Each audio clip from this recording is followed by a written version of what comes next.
Wow, that was a perfectly timed coughing fit right at the beginning of the stream. Um, okay, welcome to Moria.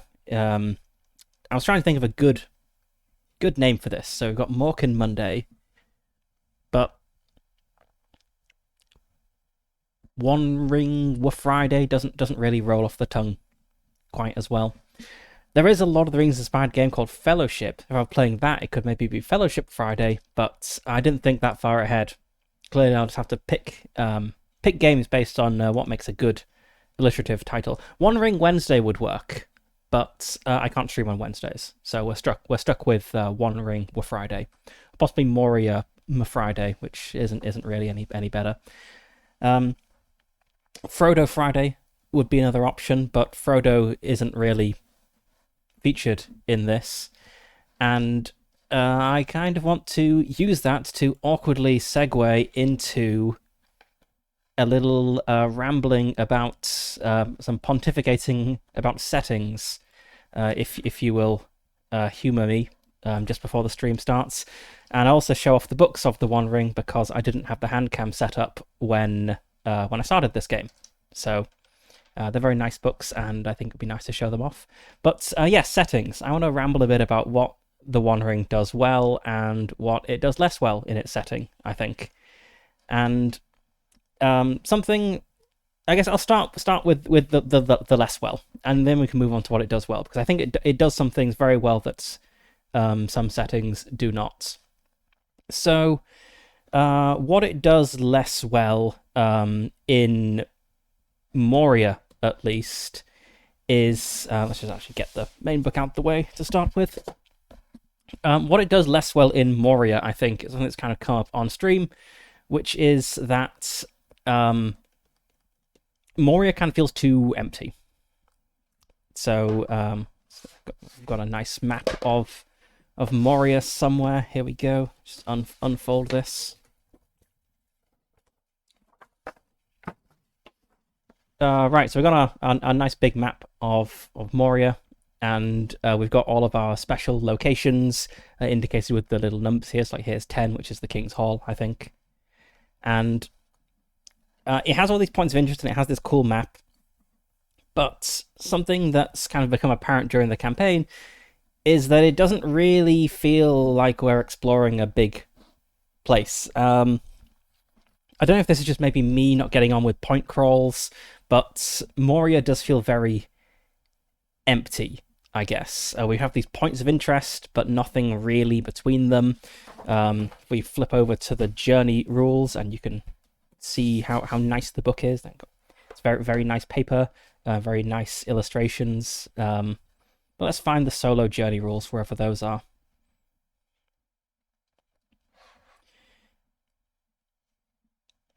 Here we got missions, solo tools with all of our random tables. We have our battle rules. I do like the solo battle rules. I think that's quite a nice way to abstract running a whole group of characters. Right, and here we have our journey rules, where we roll our maneuver checks and our travel checks, and then we have our events here. So whenever we kind of stop moving, we have one of these types of things, either a deadly dark encounter, the long dark of Moria, watchful eyes, endlessly branching stairs and passages, the right way, and the dread and wonder of Moria.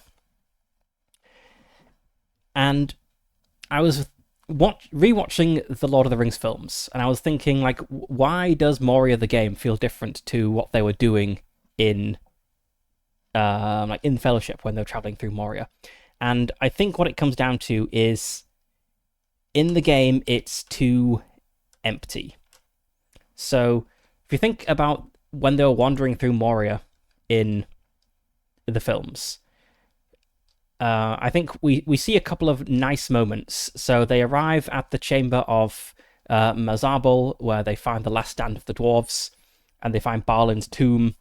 And that fits. That's arriving at like a set piece location. The rules do that. You can arrive at cool places, and it kind of feels like you're seeing them there, especially with the nice art. But I think there are two things that don't really come across so well in the rules. So there's one bit where It's shortly after they arrive in Moria, and they walk into a large hall, and the camera zooms out, and it's this massive, huge chamber with huge pillars that's beyond dwarf the characters. And Gandalf says something like, "Welcome to the I can't remember what he says. Like, basically, welcome to the Dwarrowed Elf." And everyone's like, "Oh my god, it's so amazing!" And I think the rules don't really have that. So we've got this like random chamber generator somewhere. I can't remember exactly which section it's in. Here we go. Journeys in the Dark. It's on page 44. So we have a random chamber generator. I love this picture of the Balrog. We have this random chamber generator, and it doesn't feel that exciting, really, to roll up. Like, if I roll a Gandalf rune, it would tell me that I'm in a great hall. That somehow doesn't feel as cool as what happened in the movie with them walking into a great hall.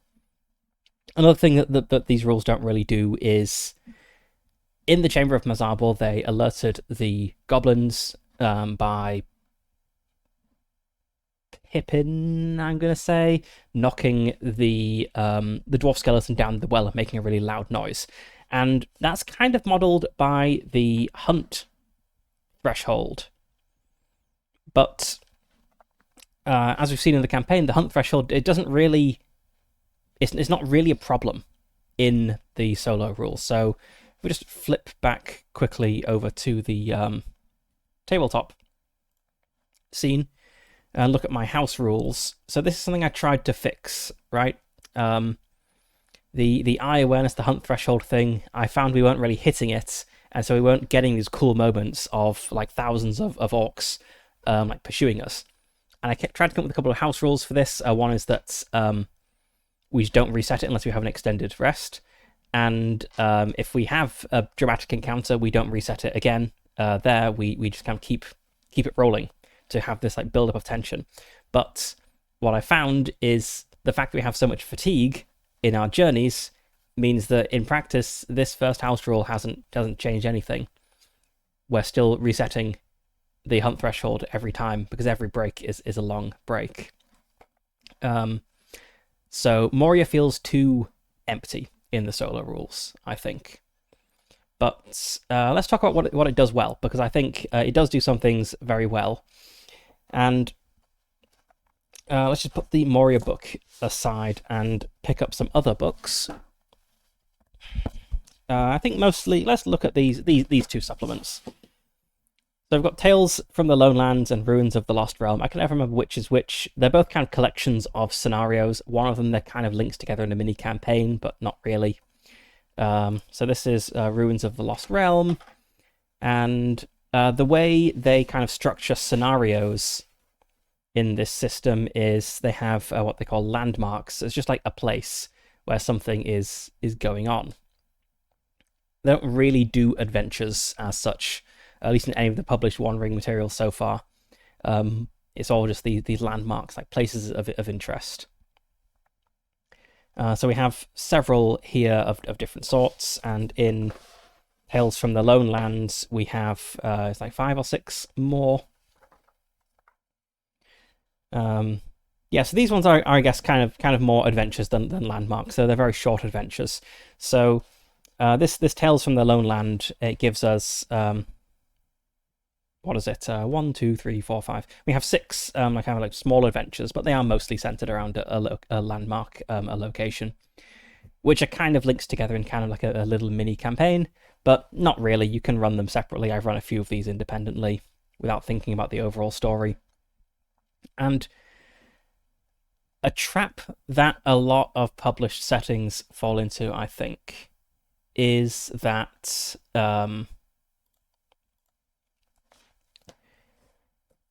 how best to phrase this, is they fall afoul of like meta plots. So if you think about why you want to play in a published setting, like it's cool to do things in the world of The Lord of the Rings, right? It's a lot of fun to go meet Gandalf and explore the Shire and go to Rivendell, and so on. We like that. It's really fun. But there's a risk, which is that if the GM's not careful, they can kind of overshadow you. They can overshadow the players with all the cool official lore in the setting. So I actually had a little instance of this when I ran a few sessions of the One Ring for my players. They went to Rivendell, and I thought it would be cool if in Rivendell you got to see Aragorn from a distance. You know, he's not going to really show up as a character, but they can see him, maybe talk to him, and then that's that. But in the moment, I kind of got caught up in the excitement of, oh my god, they're meeting Aragorn, and I made him overshadow the players in that moment. I realized after the session, that didn't feel so good at the time. You know, the players were just there kind of listening to me play out a cool character when the players are the center of the game. They're the stars of the show. And I think generally the One Ring does a good job at avoiding this. So the game is set between the Hobbit and the Fellowship of the Ring, and there's not really much written about that. You can go ahead and make your own adventures. You're not worried about messing things up. Like, sure, you could go to the Shire and kill Frodo, I suppose, but you can't really accidentally mess up the overall story of the Lord of the Rings. So let's imagine that I had a book for a different game. So let's pretend this is the cover of our RPG book, and it's going to be Star Wars. I'll put a nice box. And on the front we have, let's say, we have here we have like Han Solo. He's got a gun here, and he's looking like very serious, like forward at the reader, and maybe just behind him we have like Leia. And I should have drawn this a little bit further down, and then maybe like up here, kind of in the background, but at a much larger scale, we've got like Darth Vader. I don't like to brag, but I am something of an artist, as I'm sure you can see. So we have like Darth Vader, and we've got these cool characters, and maybe we've got like a spaceship over here, and it's a game about being rebels. There we go, Star Wars Rebel Fun. I don't own any Star Wars games, but I know they exist. And part of the reason I don't own any Star Wars games is because they seem to do something I don't really like with published settings, which is they seem to kind of put you in the middle of what's going on. So if you play a Star Wars game focused around the Rebels, you're probably interacting with major characters like Han and Luke and Leia and so on. And you might decide to go ahead and be part of the mission to blow up the Death Star or whatnot. And that's a little risky, I think, both on the player side and on the GM side. Because on the GM side, it's very easy to fall into the trap of overshadowing the player characters with these cool NPCs. Because, oh my god, it's Luke Skywalker. He's using Force things. Let's have like a Force Ghost Yoda back here. There we go. That's Force Ghost Yoda. Also, there's the very serious risk of massively derailing the story. What if you're part of the Death Star mission and your actions end up with Luke dying and the Death Star not being destroyed? Or maybe the Death Star is destroyed, but Luke dies on the Death Star. That completely messes up the canon. It kind of takes the fun out of, or potentially takes the fun out of being in a Star Wars setting, because it's not really Star Wars anymore at that point. You've deviated so wildly from what's supposed to happen. And the One Ring does a very good job of avoiding that, I think, because it's, as I said, it's kind of set in between two big things. There's not really much written about it. There are canon characters there, but they're mostly like arm's length. They're patrons you can go and interact with, but they're not really someone you're talking to all the time. And I think that's very good. I really like that they've done that. And And yeah, I guess that was it. That's what I like about the setting of the One Ring. They managed to pull in all these fun elements from a setting we all know and love, but without making you feel like you can't do anything without risk of messing up the story. You have a lot of freedom in the One Ring, whereas you maybe don't in some other published settings. Yeah, that was my beginning of session ramble. Let's switch over to the tabletop now, because we do have things to do. We are... we have 3 missions to go in this campaign. We have to... So let's just recap where we are and what is going on. So we have Han here, our main character, who is leading our band of 8 dwarves. We have Anar, a smith who always carries a journal. We have Ostri, an artist who bears grisly battle scars. We have Toki, a climber, who has a very long braided beard. Perhaps their climbing gear is made out of beard hair, who knows. We have Brock, who is a charmer, constantly covered in soot and grime. We have Dari, who is battle-tested. He carries a famous weapon and he's overly eager to please. We have Eerie, who is a gemhound. He sniffs out valuables and always keeps a well-worn tankard on his belt. We have Var 2, the imaginatively named replacement for a previous character who died, Var. Var 2 is a prowler. He's at home in the shadows and he's a shield adorned with battle trophies. And finally we have Litir, who has a grim fury in combat and is hard of hearing.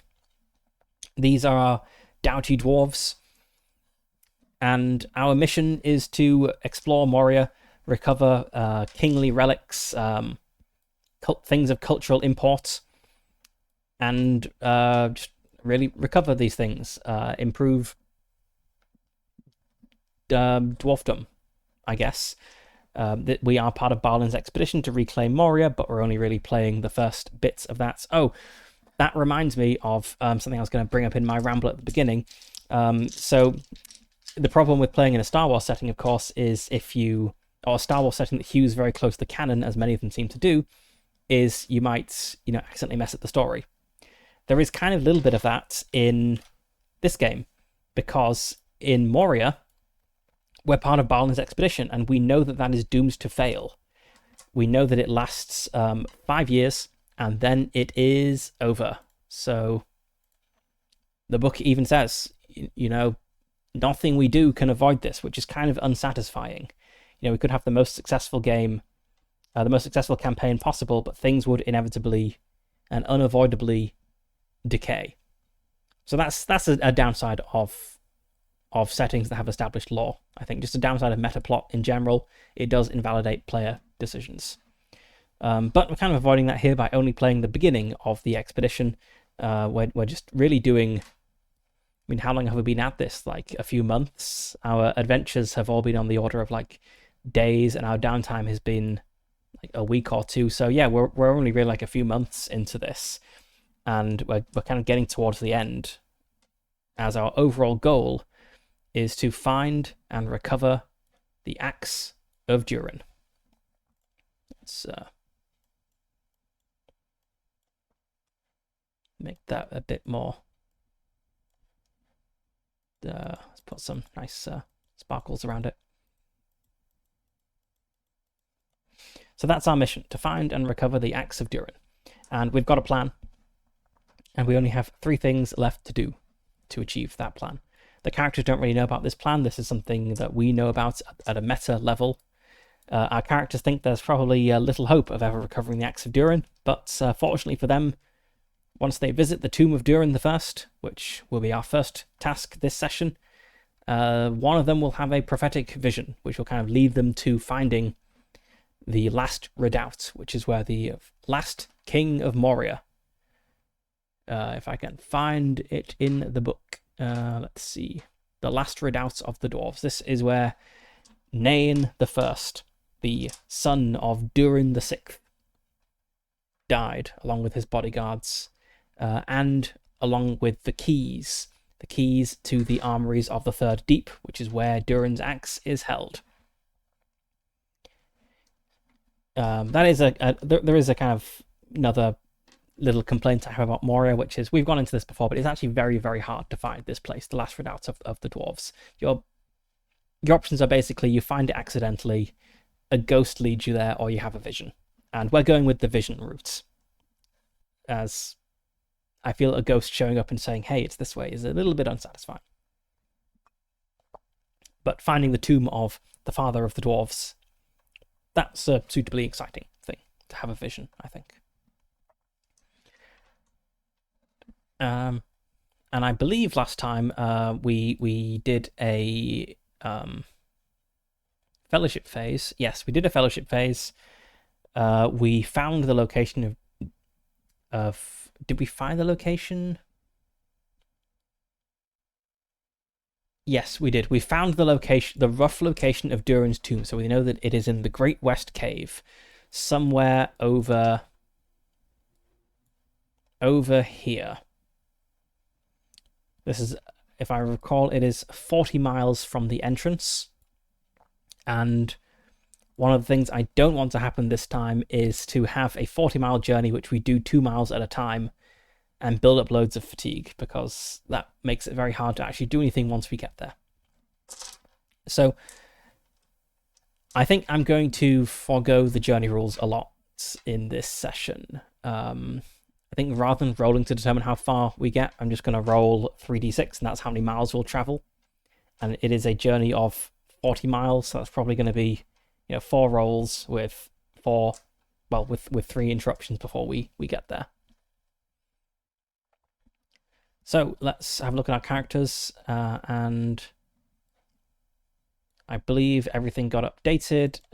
So let's see, what is the name of our mission that we want to do? We want to find the tomb of Durin the First, and when we get there, we'll have to evade a ghost and search the caves to find this place. So let's put down a note here. Our fellowship points have refreshed, so they're up to the 3, the normal amount we've got. And let's prepare a mission. So I think we might just take everyone this time.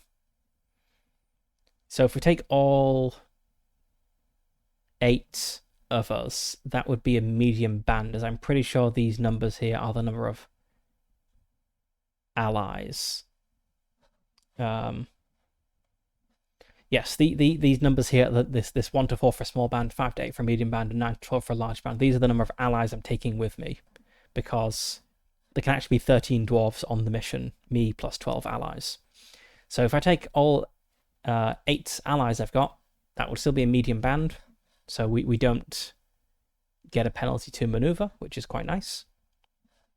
But let's work through this. So yes, I'll just take everyone. Let's fill out their names on the mission sheet. So we have Anna and Ostri.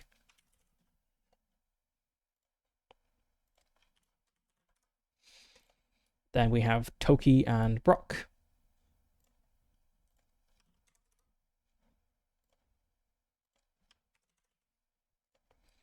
And Dari and Iri.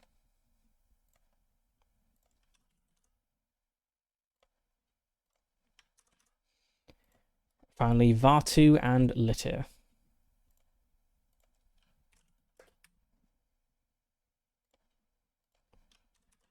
Vartu isn't a nickname, that's actually what his parents named him. And how many of these are hardened? We have 1, 2, 3, 4. 4 hardened. Which means that we're going to get a bonus to our readiness. So our readiness rating starts at 4. Because half the band, or more, rounding up, is hardened, we get a +3, so that becomes a 7. Which means our target number is 13. So this is the number we have to hit when we're rolling skill checks for our band. All these numbers start out at 2, And we have a medium band. Right, let's see. So yes, medium band, that doesn't give any bonuses or penalties. We are prepared. I don't think we're really geared for war, especially we don't expect a huge fight here. We're going to find the tomb of Durin the First and recover what we can. So if we're heavily burdened, we might not be able to bring everything back. So we'll just say we're prepared. And as for our specialization, so we are already very good at expertise. So I'm inclined to leave that. I think there should be 2. Everything starts at 2. I think.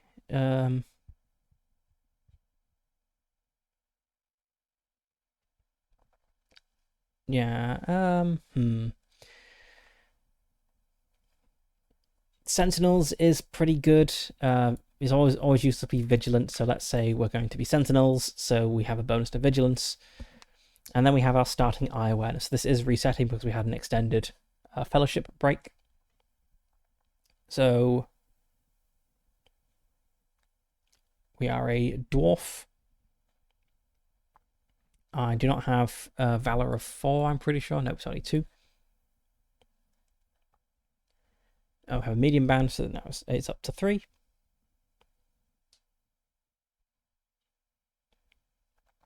And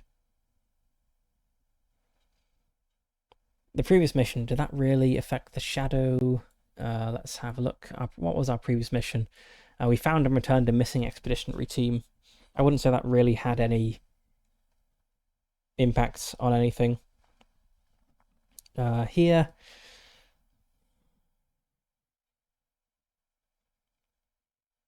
And finally, we had an extended fellowship break, which is a -2. So I think our starting eye awareness is a 2, which is what it was before. That's very convenient.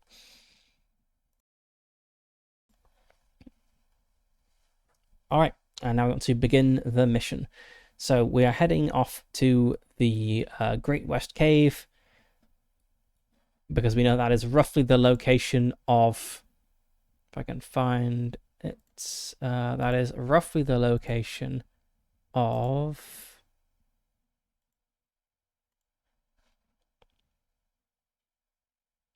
the heart of the mountain, the tomb of Durin the First. We don't know exactly where it is. We'll need to search. I'm going to do a skill endeavor for that. But we know that's where we should start searching. And I'm pretty sure it's a journey of 40 miles, so let's go for that. And let's see if I've got anything useful here. I think our fellowship is... let's just double check. Is that 3 or 4? Fellowship rating is a 3 plus... Okay, so this is actually 4. The base fellowship rating is 3 and we get +1 from Barlin. Okay, right, so let's go on our journey to try to get from the first hall over here all the way to the Great West Cave over here. And I'm just rolling 3d6 this time to see how far I travel before an interruption because the journey rules are quite punishing. Yeah, having said that, watch me roll a 3 and proceed along this journey in units of 3 miles. Okay, that's 13 miles.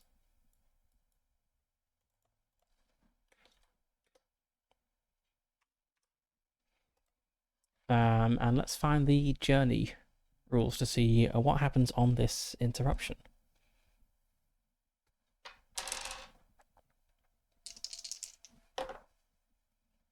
We should be rolling with disadvantage because it's a, what do you may call it? A 1 and a 6. The Long Dark of Moria.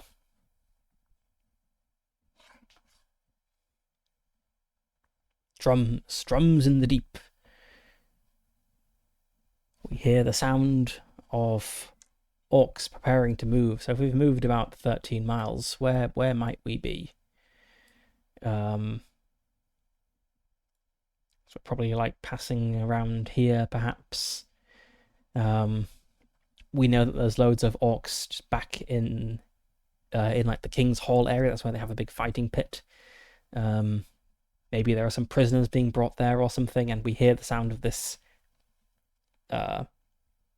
large orc party moving through the halls, and we need to avoid them with explore or maneuver. So my explore is a 2, and I have a target number 14. Our maneuver is 2, we have a target number 13, so maneuver is slightly better, so let's go for that. If we fail, we'll get some shadow points, but we won't necessarily be in a fight or something. And we'll also get some fatigue, of course. 15, yep, that's a success. So we don't gain the shadow points. We're able to find another route around that avoids this this threat. But we do get some fatigue. So the band has to make a rally roll to resist the fatigue, and the player will just take it. That is not enough to resist the fatigue, so I should have got a D8 out, but I didn't pick one up, so I'll just... 4. Okay, Brock is the fatigued one.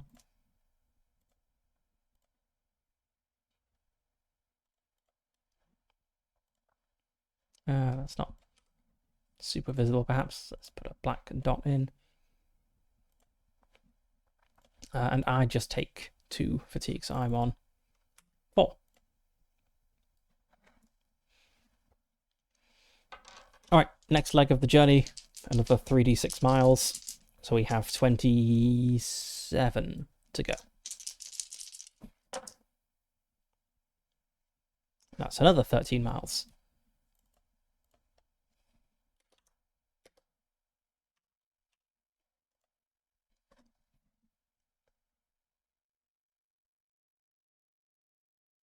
Yeah, I guess that's slightly better than average because the expected result on 3d6 is like 10.5 or something.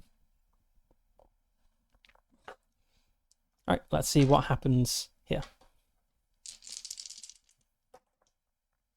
That is an Eye of Sauron, which is the worst result. That's the Deadly Dark, I believe. Yep, the Deadly Dark. If the roll fails, the target is wounded, and eye awareness increases by 1. And 3 fatigue points. If something very badly wrong happens. Crumbling Ruins. I want to roll a random chamber to see what we are passing through, where the ground just gives way beneath us. There's an 8. It is a workshop. So it's where, like, on the road at this point, maybe like somewhere over here or something, you know, the road links the mines and the main city, so passing through a workshop district makes sense. And it's all mines beneath there. Dwarves are pretty good at having things not cave in as they dig them out, but this place has been unmaintained for a very long time, and there's a Balrog causing problems. It makes sense things would be a bit less stable than you would hope. So some poor person is going to maybe get hurt. The ground giving way beneath them. I think... Okay, it's explore or maneuver. I think maneuver makes sense, and I think Toki's gift makes sense. So Toki is a climber. He traverses difficult terrain. He has ropes and pinions. If there's anyone who can help us cross crumbling ruins, it is Toki. So by taking the forefront, I'll get to roll a bonus die because of his gift, but if someone is injured, it will be him. So it's a maneuver roll, and I'm rolling 3d6 because Toki's gift is helping. That's a Gandalf room, which is an automatic success. So Toki is safe this time. We managed to make it over this floor that gives way beneath us. But there is still fatigue. And we got a 6 on this, which is a super special success, so I'm just going to apply that as a bonus die to our roll to resist fatigue. Actually, yeah, let's just knock it down to like 1 fatigue point and make it a normal roll. So it is a rally roll to resist fatigue. That's okay. No fatigue there. The player character automatically takes fatigue. It's going to be just 1, because that's what I said the special success meant. Okay, and now we're continuing on. If I get a 14, we'll be there without a further encounter, which would be quite nice. 3 6s. You always get good things on the dice in like a sequence of good rolls at once, then awful rolls for the rest of the session. Okay, so we make it there.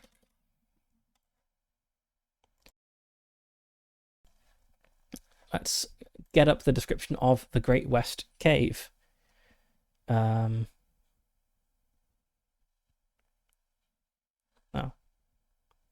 here's the picture. That's what I was looking for. So the Great West Cave. It is this huge thing. We have previously been here a few missions ago to repair these platforms here that are used to raise and lower things from the mines far, far below, as there were some mithril ingots there that we were able to recover. I seem to recall we didn't leave those platforms in a great condition, so I wonder if the one we repaired has kind of re-collapsed. I'm gonna roll a d6 on that. Let's say 1 and 2 is it has collapsed even worse than before. 3 and 4 is it's kind of as broken as it was originally, and 5 and 6 is it's still intact. Okay, that's a 1. So let's say that, we kind of jury-rigged this thing so we could interact with it safely and to recover the mithril, but the chains were rusted, some had snapped. I think it's just kind of collapsed entirely at this point. There's just chains hanging there, and somewhere way, way below in the dark, far too deep to see, there's just a pile of rubble. But anyway, we have made it to the Great West Cave. And the heart of the mountain is location 5, which on the map is up here, this thing at the top left. So that is where Durin the First is buried, and we want to find this. We also have the Pillars of Fane, these like big pillars, I guess. I don't know if there's... Is there like a more specific word for when a stalagmite and stalactite joins?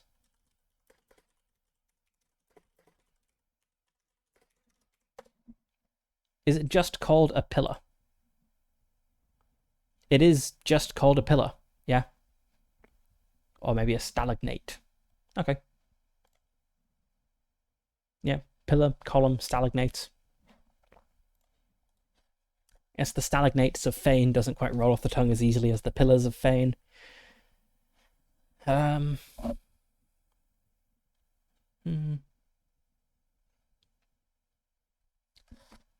So we did some research. We know roughly where the tomb of Durin the First is. Let's say that we know that it is somewhere beyond the Pillars of Fane, but we don't know where exactly. And that's what our skill challenge is going to resolve. Skill endeavor, I should say. So let's just copy this over here to our kind of mission tracker. So we need to get 9 successes on explore rolls. As previously established, my explore is a 2. So getting 9 successes is going to be tricky. It will take multiple attempts. And every 6 attempts, we will have some horrible encounter with the Stone Ghost, which is some spirit haunting the cave beyond the Pillars of Fane. It does suggest that, maybe it will permit those who have the right blessing to pass.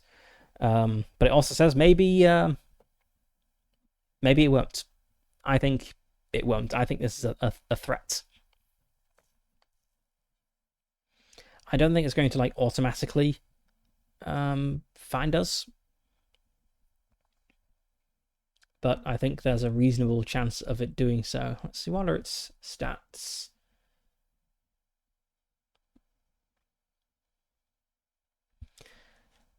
I'm trying to remember, is there a way of doing like skill tests for monsters? Because I could have it make a skill test to see if it notices us, or if we actually get to begin our exploration first. Let's see.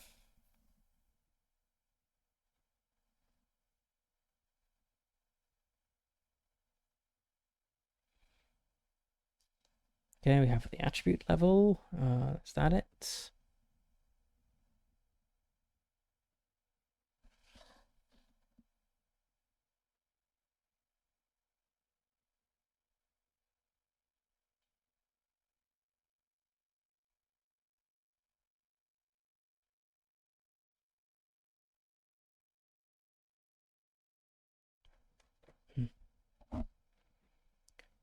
Um,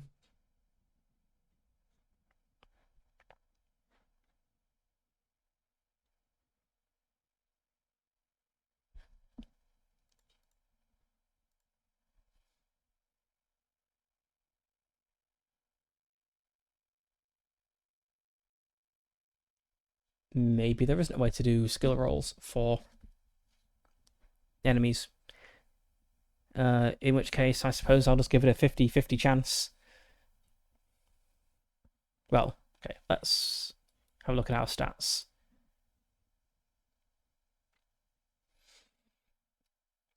So there's no reason to sneak unless we know that it's there. So the real question is, do we know that there's something there? Like, was this something we learned when we did research? We learned roughly where the tomb was, but did we hear anything about ghosts? I'm gonna make a lore roll, and if this is a success, maybe we did hear something about ghosts, and so we'll be very stealthy. So for lore, I am favored, so I'll roll 2 d12s and keep the best, and I have 2 points in it. We have a Gandalf rune, which is an automatic success. No 6s though, so it's just a regular success, not a super good success. So what that means is we've heard that there is something haunting the Pillars of Fane, but we don't know the details. So that's enough to be cautious, but it doesn't really let us like specifically prepare against ghosts or something. Maybe a special success would have meant that we know some weakness of this thing. So let's be very vigilant as we approach the Pillars of Fane, looking for tracks, keeping our ears peeled for spooky moans, whatever it is you do to sense ghosts. That's a 12, which is not a success. So we're not being very good at avoiding notice. So the question is, does it notice us? And we failed that roll. So I'll say it's just a 50-50 chance that it notices us, and we have to deal with it before we can even begin exploring. If we had succeeded, it would have been a better chance. It notices us. Okay, so we make it into the Great West Cave. We know there is something spooky, and we keep our eyes peeled and move along cautiously, but all of a sudden, the air around us chills, and this thing is invisible, isn't it? Yes. It's invisible, which means attack rolls against it take a penalty, and its rolls are favored.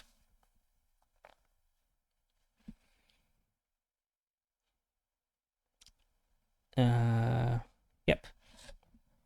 Okay. I think the air around us chills. Ghosts should be cool like that. Literally cool, I suppose. The air around us chills, and we are suddenly struck. Someone is struck by a thing, and we're going to enter battle. And I think it's just what happens is it just automatically wins the kind of initiative or the advantage. It's getting a persistent advantage of being invisible. So we do need to kind of stat this out, figure out how this compares to like a band of orcs.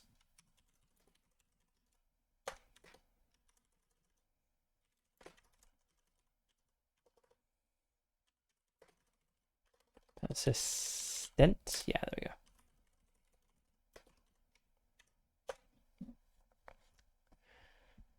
we go. It's pretty tough. Like it has very good stats. It's also got really good armor as well. It's probably as tough as a warband plus a greater archfoe by itself, I suppose. So that's going to have might 4 and resistance 15.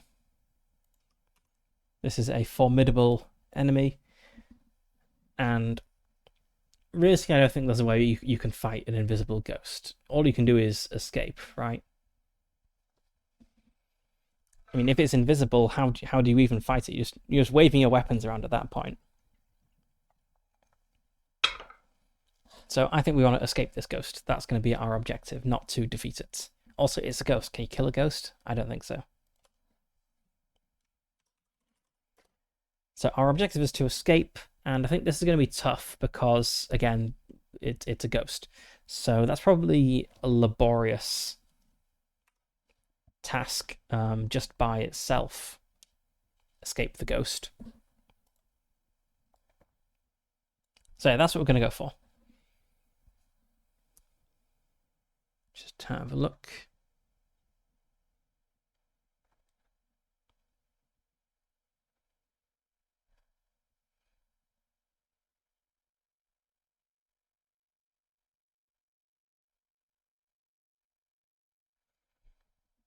Okay, I think we've got everything set up. We're in a cave with lots of stalagmites, stalactites, columns, uneven floor. Probably, I suppose we're beyond the Pillars of Fane, so there won't really be any construction here. We're in just like natural cave at this point. And we just want to escape because we had heard there was something haunting this area, and it has found us, and it has attacked us. So I believe I boosted some of my... Yeah, I put a point in Hearten. But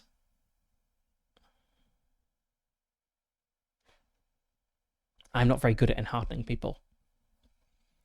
This is definitely something I would redo if I do another Moria solo game, which is Heart, it turns out, is a really, really important thing for the dwarf leading a solo band.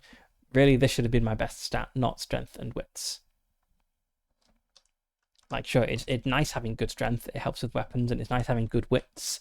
I've made use of lore and explore, but Heart, very important. We've got the travel and the battle, and in Hearten.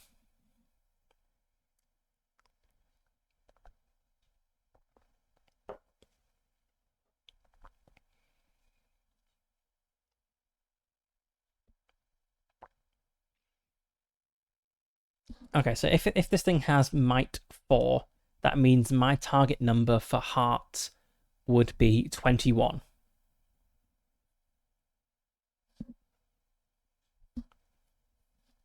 I don't think I'm going to hit that on anything, really.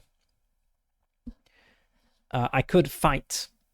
Ideally, I would contribute to escaping, but fighting could be the best option. So my target number for fight would be would be an 18 rather, which isn't so far off. Especially if I go with an axe, so we could kind of portray that as my dwarf is trying to like draw the attention of this ghost to create an opening for my band to flee, and then I'll kind of join them in the fleeing. So maybe I will work on the ghost because The thing that's making me think this is one of the possibilities for the fight is with one or more success icons, I create an opportunity for the band and gain a bonus die on the clash roll. So that would be nice. I suppose it's possible I would reduce the foe's resistance from 15 all the way down to 0, but that seems unlikely. But you know, it's possible.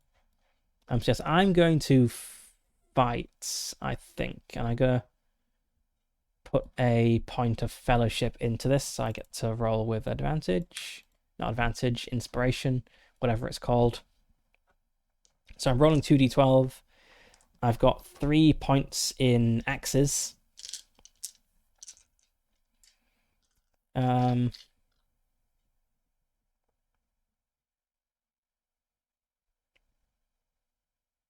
Yeah, I think that's what I'm gonna go for. So my target's number is 18.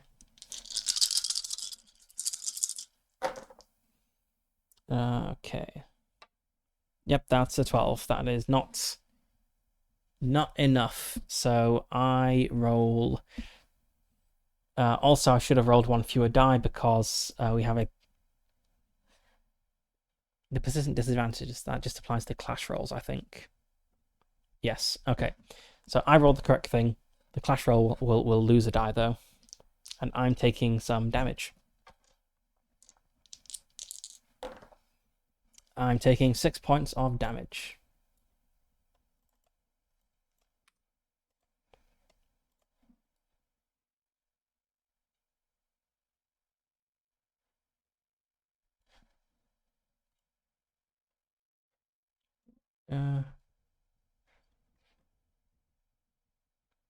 Yeah, just as I decrease my endurance by that amount, it doesn't sound like any of my protection comes into play. Okay. So now it is the band's turn.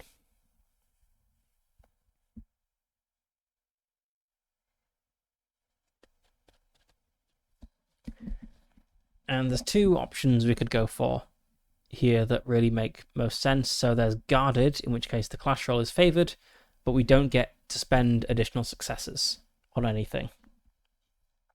Or there's fleeing, in which case it is not favored. We roll with maneuver instead of war, but the 2 are the same in this case. But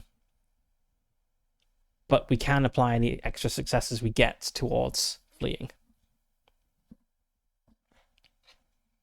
And given that our escape has a target number of has a resistance of 6, we kind of want to apply things to that. Yeah, let's go with fleeing. So I think I will spend another point of fellowship to make this favored. We have 2 dice from maneuver. We lose 1 die because the ghost is invisible and gives us we have a persistent disadvantage. I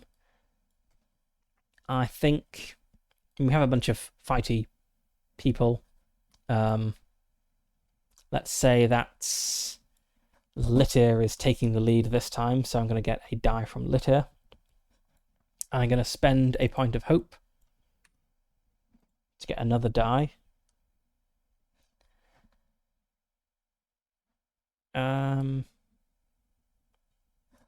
Yes, I think that's the best I can do.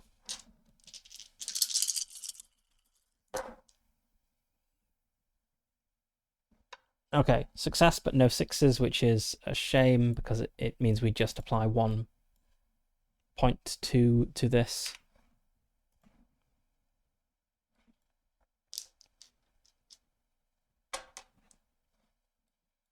So that was the first round of the fight. When does a persistent disadvantage go away? Let's just review the rules for complications here. Okay, you can spend a success from the clash to overcome the complication. But we probably can't spend a success to overcome the complication of an enemy being invisible. That's kind of an inherent thing.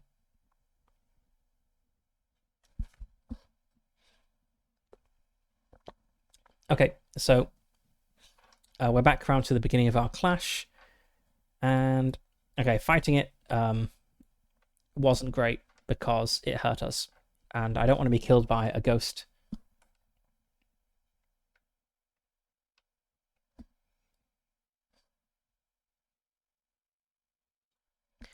So let's see, I could go for battle, which is target number 17. The enemy's might doesn't really matter here. If I succeed, get a bonus die in the clash roll, which is good. That would offset the complication. But if I fail, we suffer a temporary complication, which would be another penalty die. I could inspire my allies, but I'm even less likely to succeed at that because I only have 1 point in Hearten.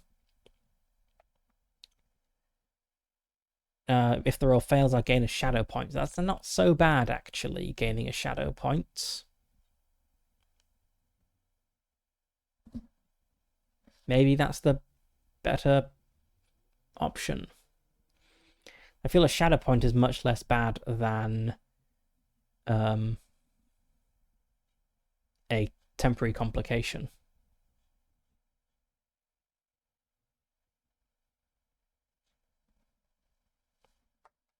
Yeah, I'm gonna try to inspire my allies. I shall try to bolster them with rousing words and inspiring actions.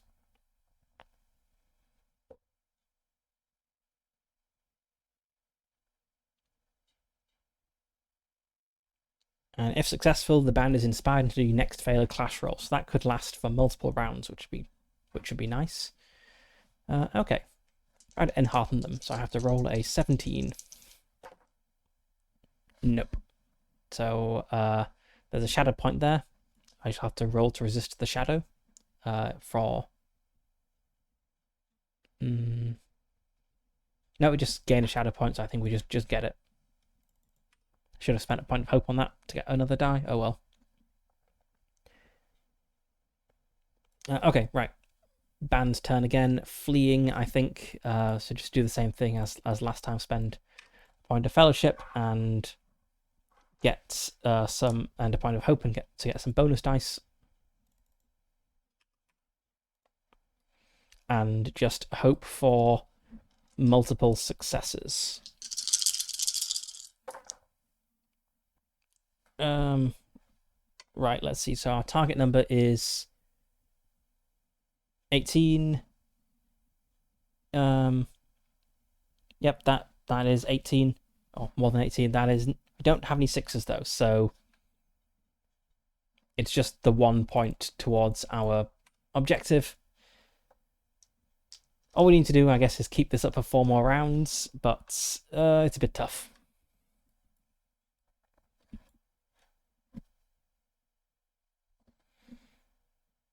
Okay, I'll try to inspire them again. I will spend a point of hope on it this time, as having it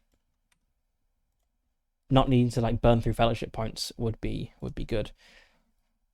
So I spent a point of hope. So I get a bonus die. I have 2 dice for Enhearten now. Still not great odds. Nope, that's terrible. That's another point of shadow. And the band is going to try to flee again, so I'll spend my last fellowship point. Hopefully we don't need to face the ghost again. Hopefully this doesn't really drag on. I'll spend another point of hope.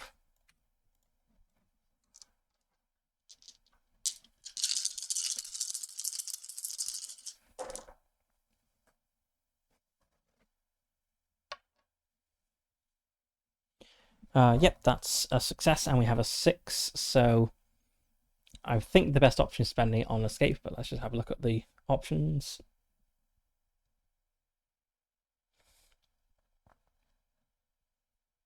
Yeah, I think that's the best option, putting both points towards escape. So we're only 2 away from escape now. I don't... suppose...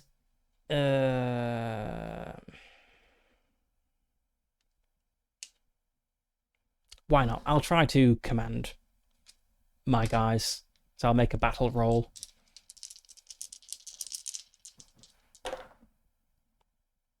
No, that is not a success. So now I have a temporary complication, chaos in the ranks. So we're gonna worse roll. Now, so out of fellowship points and rolling 1d12. We have 2 points from war. We lose both of those because of our disadvantages, so we spend a point of hope, I think. Actually, there's no point spending any hope because the target number is 18. So the only way to succeed this is by getting a Gandalf rune on the d12. So hope, and hope doesn't change that. Oh, no, because we do have Litter's gift helping. So rolling a d12 plus a d6. So yes, let's spend that point of hope to make it 2 d6s. What was the target? It was 18. Yep, that's not a success. That is a failure. Something bad happens. We make an advantage. An endurance test. We lose any persistent advantages. We don't have any persistent advantages, so it's just Litter is going to get wounded if we fail this endurance test. And I also forget what the endurance test is, because it says an endurance test, but it's not, like, none of the skills are endurance. I believe it's rally.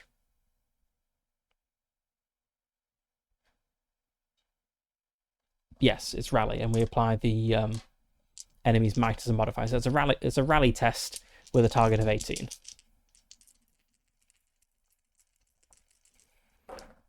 Yeah, changing strategy could help. Okay, that's a success. So no one is wounded.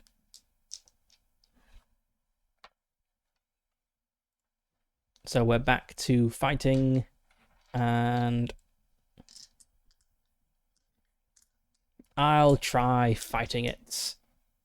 Why not? Maybe if I hurt the ghost slightly, that will help if we encounter it again.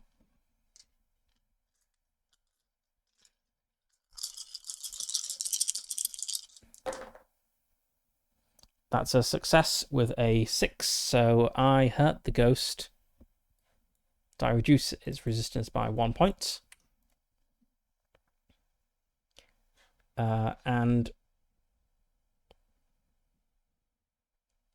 Yes, I'm going to get a die on the clash roll, which will offset the disadvantage of the ghost being invisible.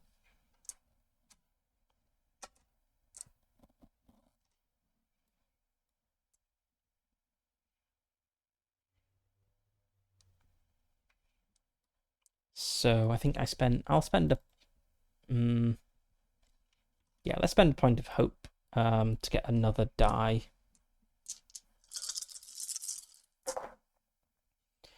Success, 2 6s. We escape the ghost. Okay. We managed to, through a combination of holding it off, I guess we hold it off long enough for people to slip away, and then we probably lead it on a chase through the caves, I suppose. And then the last person able to kind of peel away from the ghost while it is distracted by someone chucking a rock at it. And we are away from the ghost. We're in the caves. The ghost is actively hunting for us, though.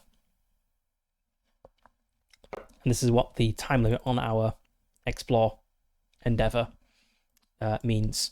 If we don't do this in 6 attempts, the ghost will find us again, and we'll have to deal with it again. So, let's start exploring. We know the Tomb of Durin the First is around here somewhere. And explore is 2 dice with a target number of 14. And no one is especially good at exploring. No one has any gift that really helps with that. So just rolling a d12, 2 d6s. I'm definitely going to spend a point of hope on this, as I want to get as many successes as I can, as quickly as I can, to try to avoid the ghost again. And what was my target number? It was a 14. Yes.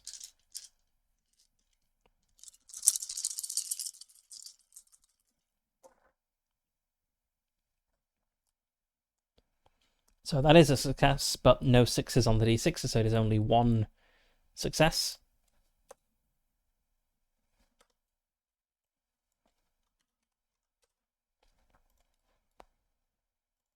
Let's knock off another point of hope and give it another shot. So 6. So that's 2 more successes. We are going to encounter the ghost again at this rate.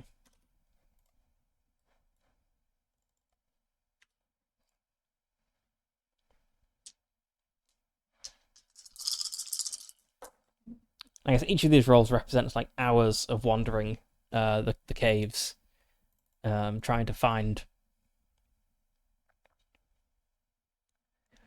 This isn't the place with the elevator, but at this point we're exploring the caves, trying to find what's it called, the heart of the mountain. So I don't think the rope helps here. I think we're trying to find a path somewhere.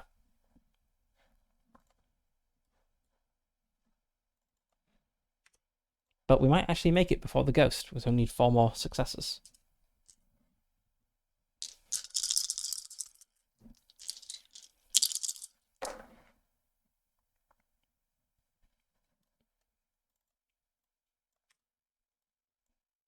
Man, I wish I got so many 6s on the d6s during the fight. Getting a bit low on hope, but I think it's worth it, as it will recover during a fellowship phase.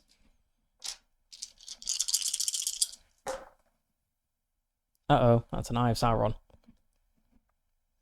And it doesn't add up to 14, so the eye awareness goes up by 1. And that was just a missed roll. So can't spend any more hope than this, or we'll be, well, okay, if we spend more hope than this, we'll be miserable, which means that Eye of Sauron becomes an automatic failure, rather than just counting as a 0. It'd be very nice if this roll resulted in 2 successes. But it did not. Okay, we need 1 more success, but the ghost has found us, so we fight the ghost again.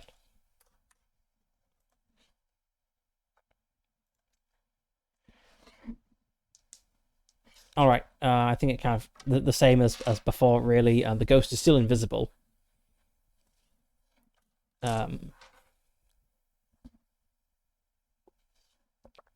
So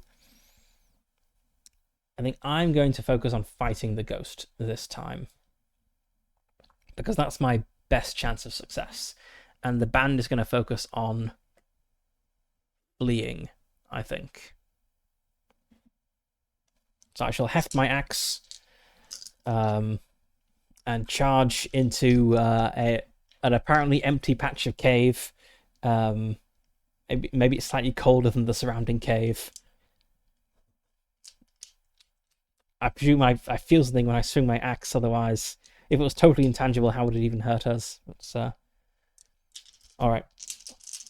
And yes, I'm not spending any hope, because that will make us miserable. Should be bad.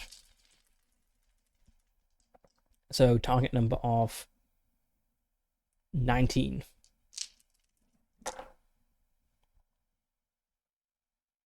Which I have got exactly.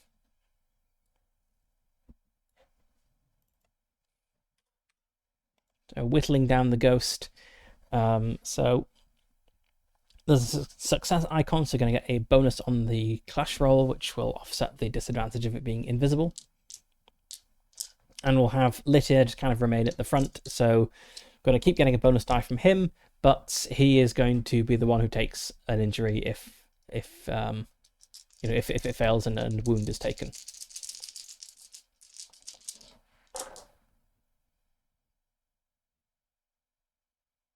Which it did fail. So let's roll to resist injury. Nope. Okay, so Litter is going to take an injury there.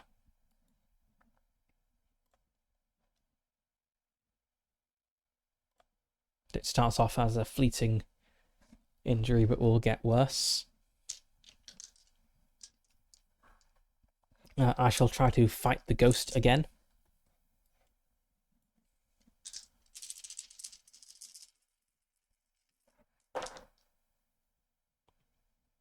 And I did not successfully fight the ghost there, so I'm going to take some damage.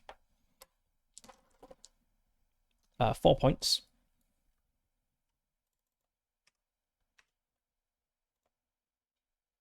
Oh no! That's enough to become weary. Being weary is such a pain.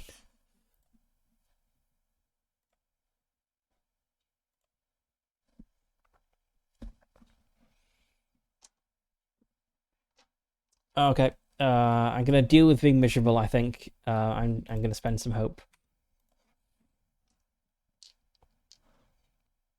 Because otherwise we'd only be rolling 2 dice. Oops.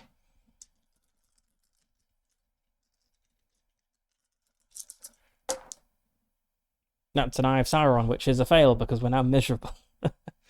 Okay. Let's check the box saying that we're miserable.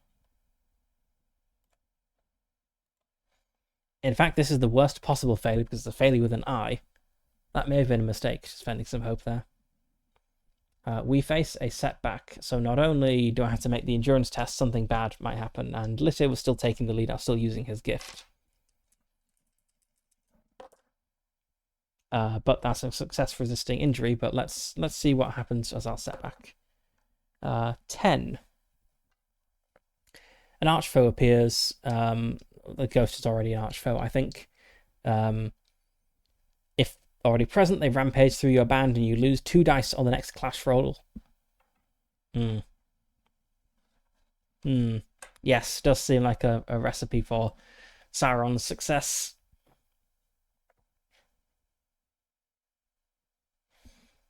Okay.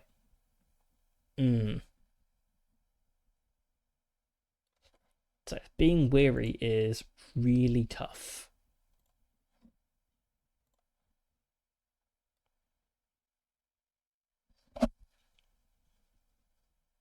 So probably the best thing to do is roll whatever's going to have the least bad consequence when I fail. So fight, I take damage. That's bad.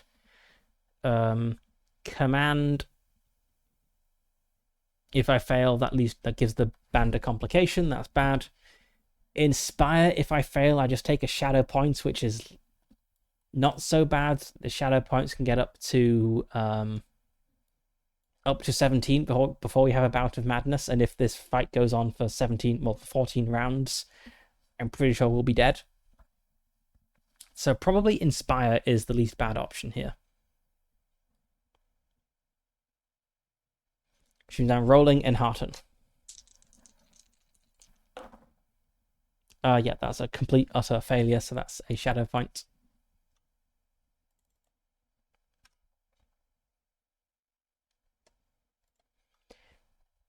And the band...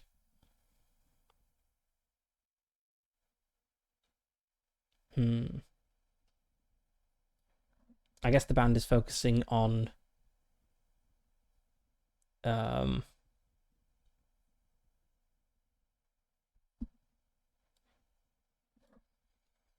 So guarded, I think we're more likely to pass rolls if we're guarded because the clash roll will be favored.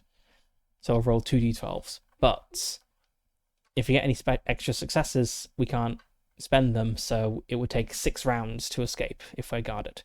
If we're fleeing, if we do get any 6s, we can spend them. But we're less likely to succeed.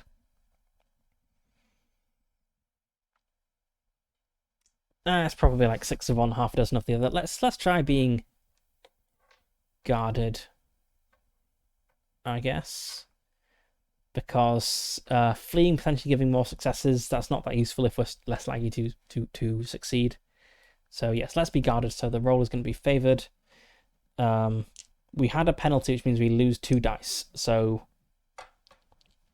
just rolling 2d12s to start with, plus 1 from spending a point of hope, plus 1 from let's have Dari take the lead now as Litter is wounded.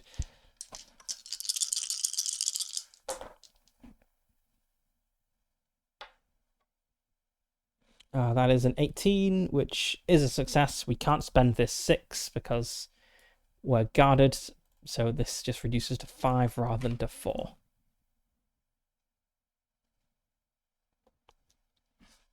I suppose I will try to enhearten again and probably take another shadow point. Yep. And the band will do the same. They'll be guarded and spend a hope point, running very low on hope. Oops.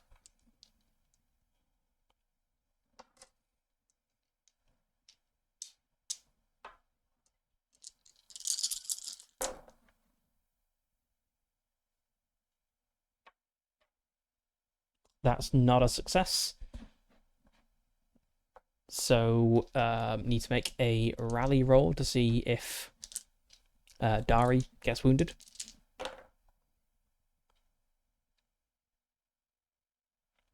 That's a 17, which isn't enough. Dari is wounded.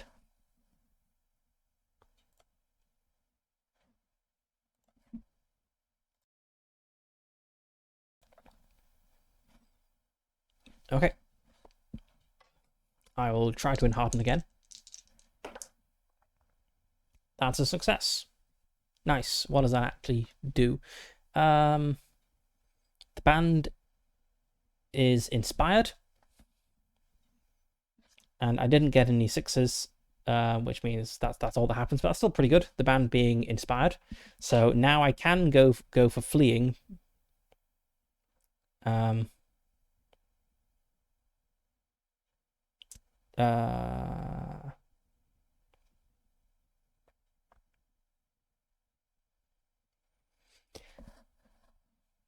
Right, I think I've been mixing up inspired and favored.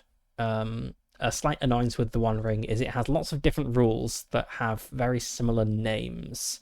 So let's just double check the main rules. So inspired, I think I've been treating them both as favored. Favored means you roll 2. Yes, favored means you roll 2 d12s. Inspired means if you spend hope, you gain 2 dice. Okay. So I am inspired but not favored. So I can go for fleeing, I suppose, as my option, which means I'll roll 1 d12. Then I'll have 2 d12s from my war. I lose 1 because of the invisible enemy. I am, what was it? Inspired. So I shall spend a point of hope, which gives me 2 dice. And let's have, I guess, Lytia take the lead again, which is adding another die. And I want to roll all of these with a target number of 18.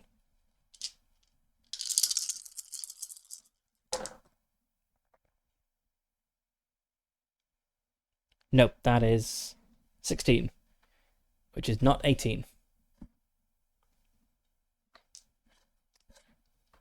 So Lytia is probably going to be take some injury. Yep. So Lytia now has a moderate injury, up from a fleeting injury.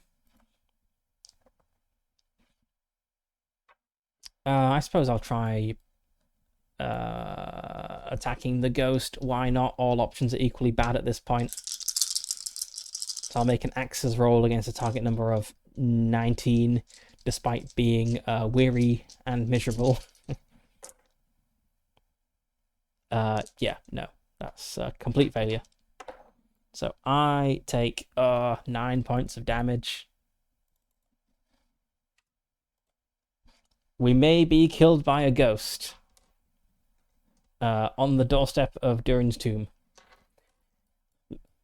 Almost literally on the doorstep. We just needed 1 more success on an explore roll to make it there. Okay, right. Band is going to be guarded, I guess. So because we failed the fleeting roll, we've lost the inspiredness. So let's go back to guarded. So we have the 2 d12s. We have one from War, because we're losing one because of the Archfoe. We'll get one from Dari, I guess, and we'll spend our last point of hope to get another die.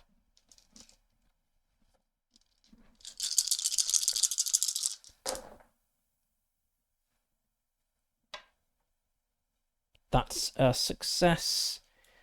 We are one. Oh my god, I've only had 2 successes in this fight so far.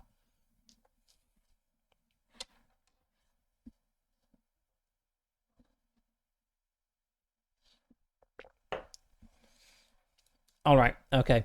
Back to the beginning of the round. If I go for fight, the ghost could just kill me this round. Like, I've got, you take 2d6 damage. There's a reasonable chance that would be 9 or more. I guess Inspire is all I can really do.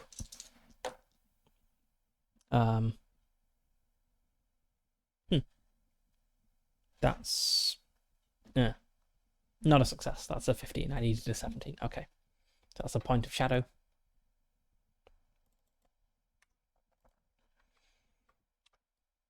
The band will be guarded, I suppose. No hope left.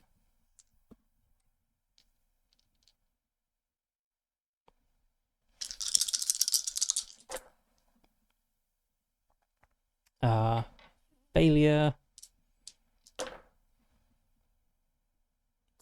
Failure on resisting the injury. So Dari now has a moderate injury. Yep, we're going to be killed by a ghost. I'll try to inspire. Nope. We're up to 7 shadow points.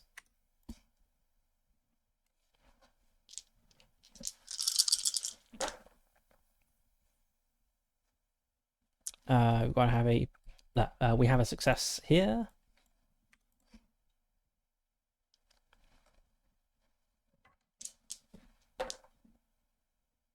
A failure with an eye on inspiring, so that's up to 4 eye awareness, although we're going to be dead before that really matters.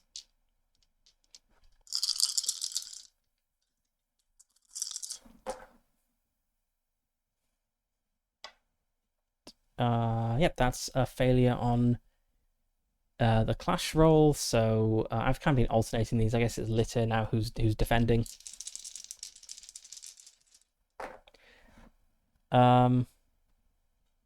Litter takes damage, so I'll need to double check. I think half the band need to be injured for it to actually matter.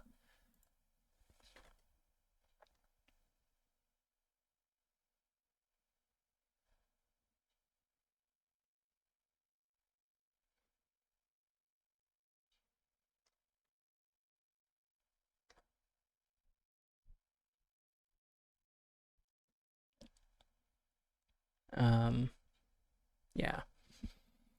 Yes, I think we are going to end up losing. But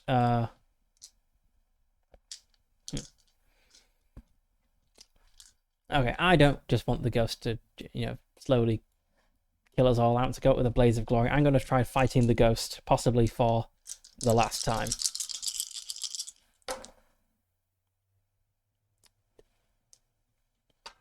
Yep, that is 9 points. So the ghost hits me for 4 points of damage, down to 5 health. The band will be guarded again, I suppose.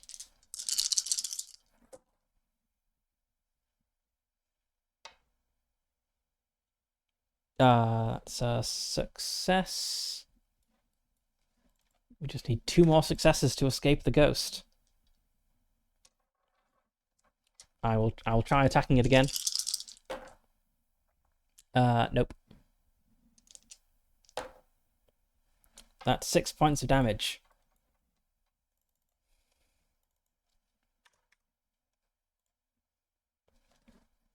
Okay, let's check what happens when the endurance hits 0. Is that death or is it a wound? I think it's death. But let's check.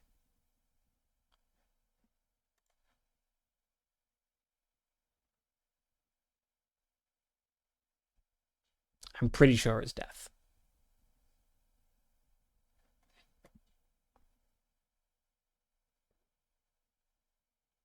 Oh, that's unconscious, actually. If endurance is reduced to 0, they drop unconscious. What does that? I mean, okay, it means I'm unconscious, but what does that actually mean in the solo rules?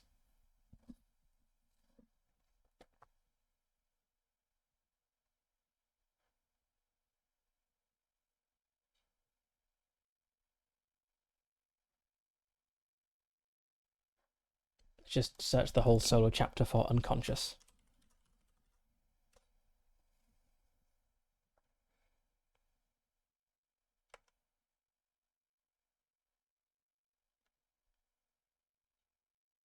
Okay, so there's only 2 mentions of unconscious things in the whole Moria book. This one mentions allies, and this isn't in the solo rules. This is in the main rules. So the only mention of unconsciousness in the solo rules is an unconscious ally.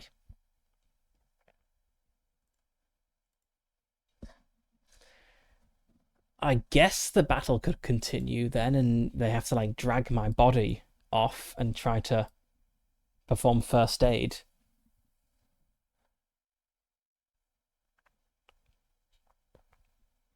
I guess. Let's see if they can manage it, I suppose.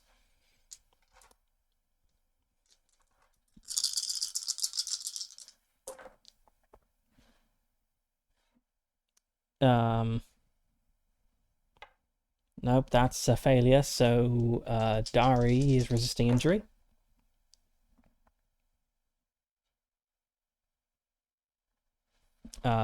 Unsuccessfully.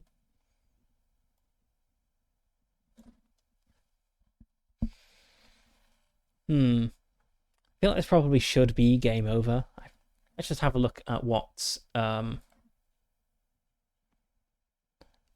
Oh yes, the whole the sacrifice rule. I forgot about that. Yeah, let's find that. Injuries. Yeah.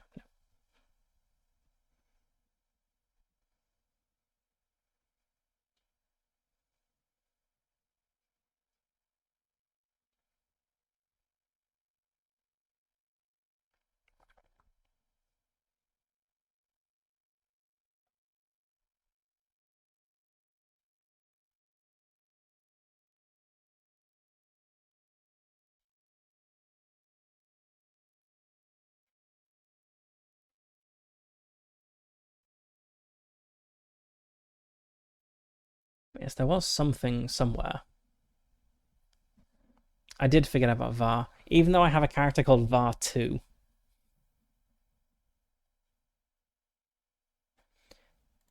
Where was that? It was definitely something. Desperate Stand, here we go.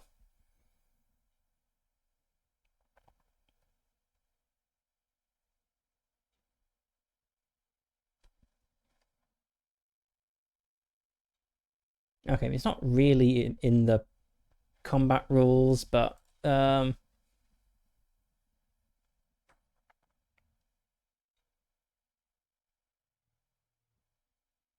yeah, sure. Let's go for a desperate last stand for someone to uh get us out of this fight. Who should sacrifice themselves? It's kind of funny if VAR 2 did it and we have a VAR 3 later.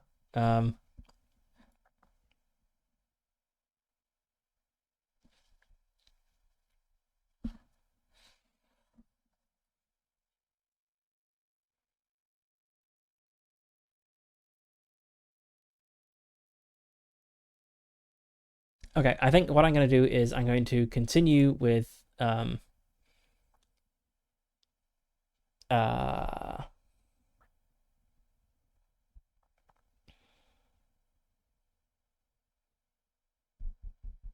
I feel my dwarves are in chaos with their leader fallen. So something terrible is going to happen. I'm going to continue the rolls to flee, and every time it fails, someone has to make the ultimate sacrifice to try to save their fellows. So the band will start to be whittled away very quickly. But they only need 2 successes, so maybe they'll make it out. Yes, that's definitely a problem, I feel. It is very hard to recover from things.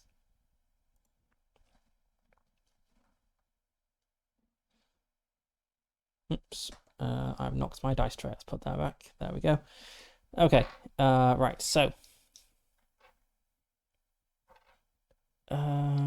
Yes, back to making guarded rolls.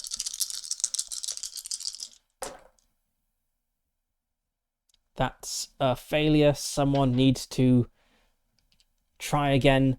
I'll say, let's have Vartu. He's going to make the first ultimate sacrifice, but I feel he won't be the last.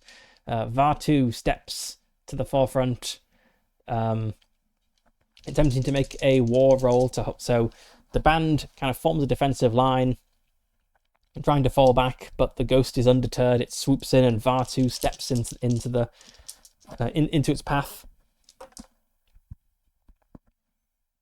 And fails the roll. So Vartu is dead.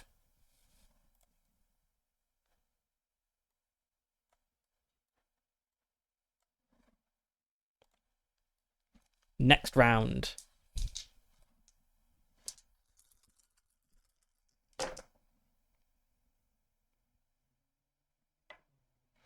That's an 18.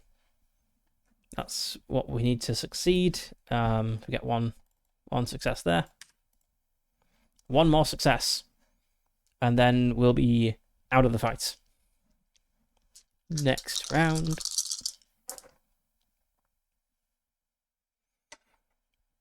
Nope. Who's going to step into the forefront this time? Litter. Litter steps up to try to defend his companions from the ghost and makes the ultimate sacrifice.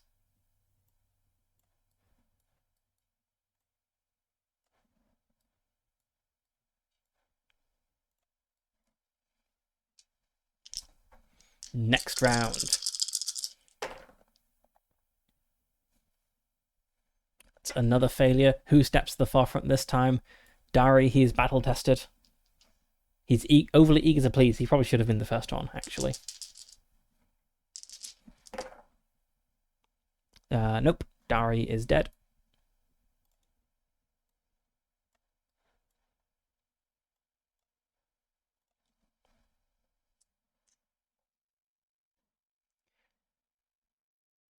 Yes, the dwarf does survive on a 12. And in this case, the 12 would actually be enough to escape the ghost as well, as they only need one more success.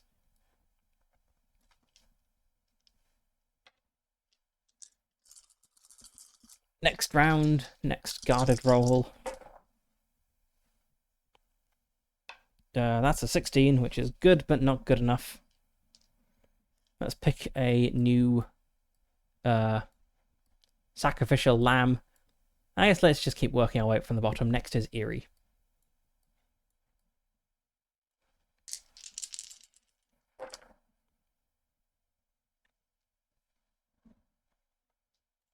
Goodbye, Eerie.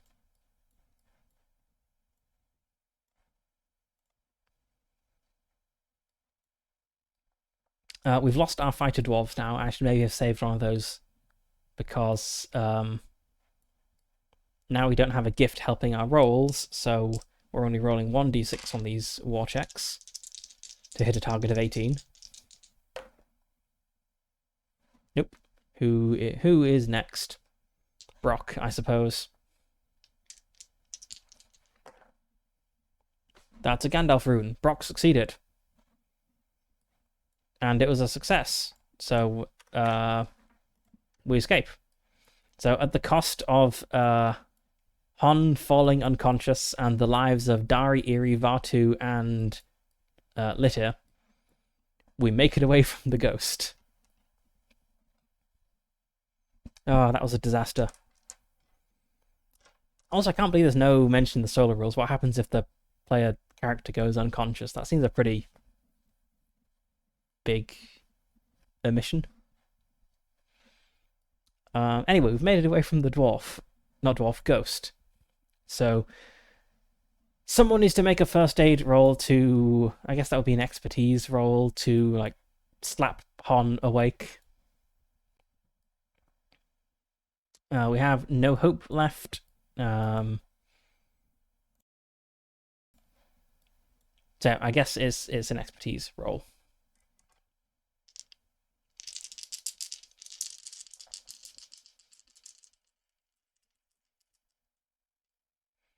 Oh, we also have a small band now because there's only 4 of us.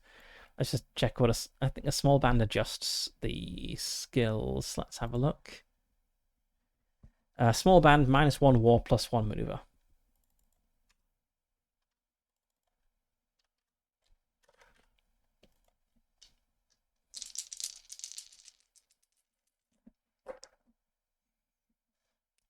Okay, that's a failure to, I guess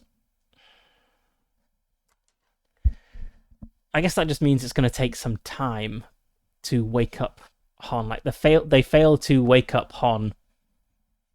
So just kind of have to wait.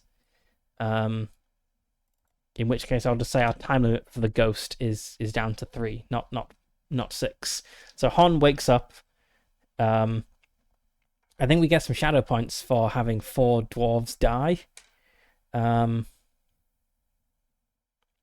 I can't remember how much that is off the top of my head. I'll just say, let's say 4 shadow points, 1 for each dwarf.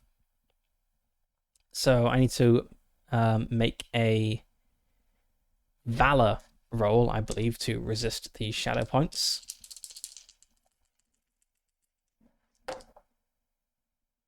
Nope, don't resist those shadow points.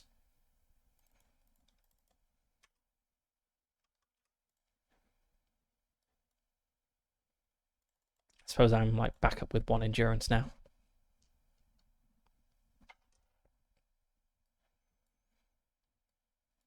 And now we need to find the Tomb of Durin still. Oh, we also had a fight, which is loud, so the eye awareness goes up. I think we've encountered the ghost again. I'll just say that we die. Like it's took out half the party at this point. Okay, so we need 1 law success, and we have 3 attempts. But I am miserable, so it's not good odds, and we have no hope to spend. Oh, Gandalf. Automatic success. Sorry, not law. Explore. I shouldn't have rolled the second d12. I was like, let's go with this d12 because it's closest to the dice and also it's a success.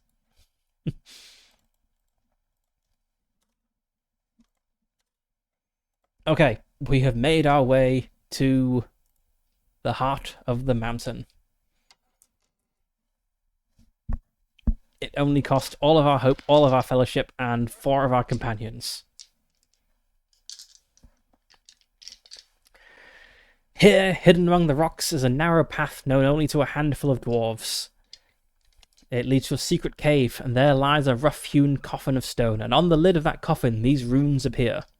Durin, first to awake, father of his folk, lord of Khazad-dûm. This is the tomb of Durin, first of the dwarves. Cannot be opened by any art or device available to the player heroes, and neither pick nor chisel will mark the black stone of the casket. The coffin shall remain closed until Durin wakes again from sleep. This is still a place of power. First, no adversary will trouble the company here, for they are guarded by the forbiddance of Durin. Few creatures in Middle-earth have the strength to overcome this barrier, though Durin's Bane could. Therefore, the company may rest here safely. Secondly, the first time a dwarf sleeps in this chamber, they are blessed with a prophetic dream. Usually this takes the form of a vision of craft, inspiring the dwarf to make or repair some wonderful art. For player heroes, the vision may be more practical. points them towards the secret location in Moria, which we're going to do. Okay. We get there. We see this thing. It's amazing. The tomb of Durin the First. And we just like pass out.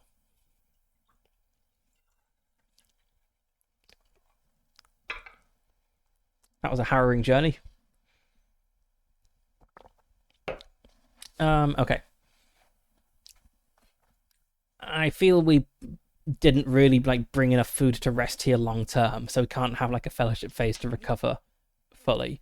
Probably have like a couple of days of food because it's a long journey, but not much more than that. Like enough to get out, spend a few days searching, and then get back.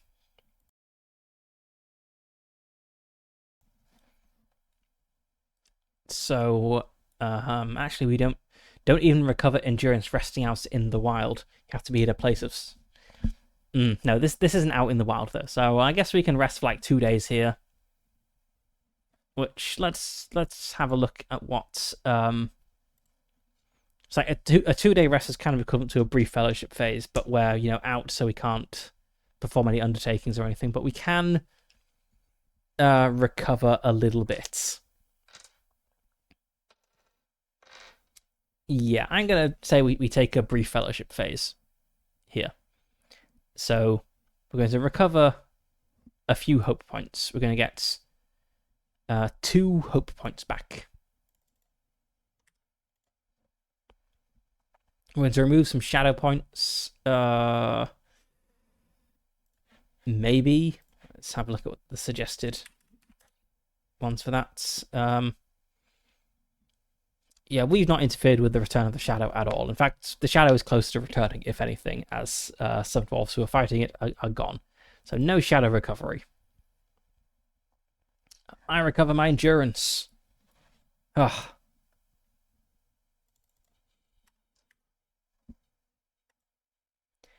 Fleeting and moderate injuries go away. We have severe injuries, though. Those need... I believe there was something about injury recovery here.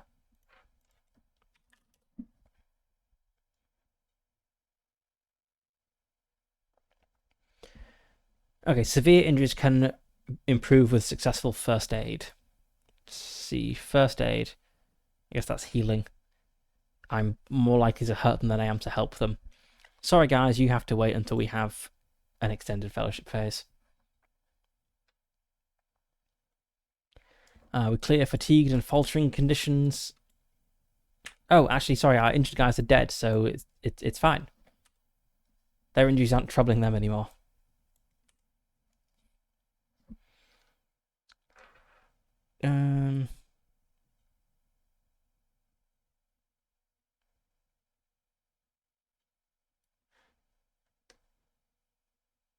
Okay, we can't perform undertakings. So we're still miserable. I'm not weary anymore.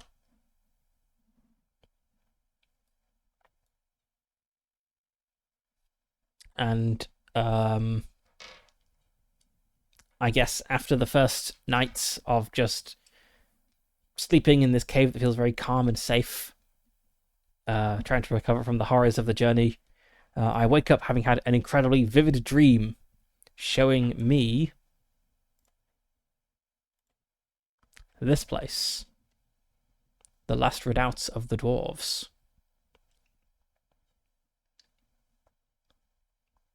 I see a room.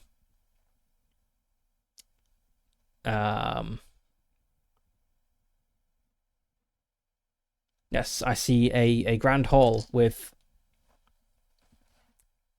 skeletons of dwarves lying on the ground. I see a tomb, a sarcophagus. No, not a sarcophagus, a cairn.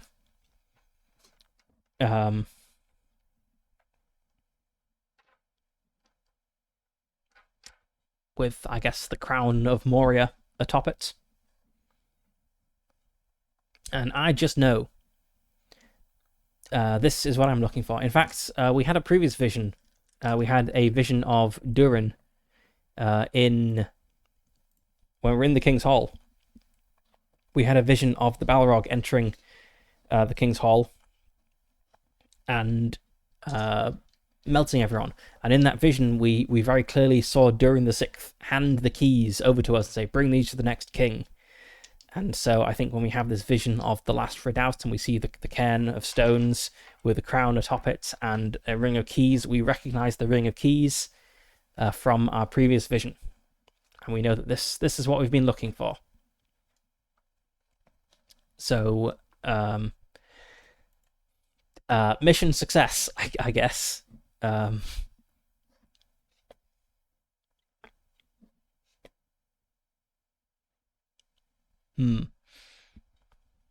suppose you need to get home now. Which means, I suppose, evading the ghost.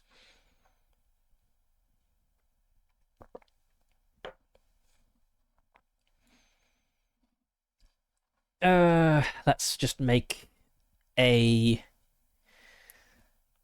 maneuver roll to see if we can just evade the ghost on our way out. I don't really want to face the ghost again, but I also feel that we need to do something to get around the ghost if we've established that it's there and causing problems for us. We can't just say, oh, the ghost isn't an issue anymore. Feels like cheating.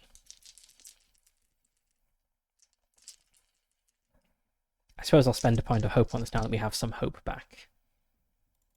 Oops. There we go. So we do have pretty good odds of evading it, but we'll see.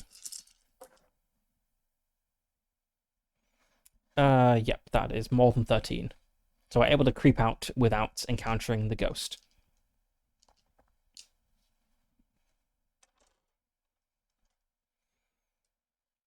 And then we need to journey back, which I'll do in the same way. So I'm just rolling 3d6 to see how far we go before an interruption occurs, because I don't really want to make the maneuver rolls and the travel rolls and possibly advance like 2 miles at a time. That's really sucky, I guess. So we advance 7 miles this time. That's much better. Before something happens. A bad thing happens.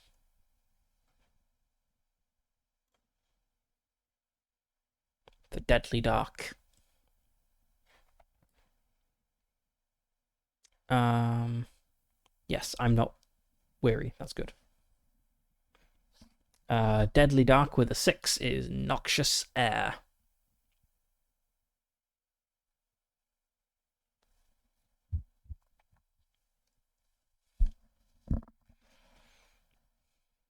Who's good at sniffing? No one really.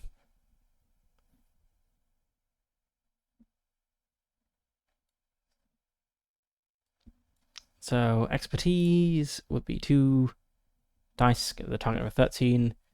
I think I'm a little bit better at this, so it would be favored for me. So I will make. I wonder why it's craft to detect poisonous gases, and not like awareness. I mean, I won't complain. I'm better at craft. Just feels an odd choice.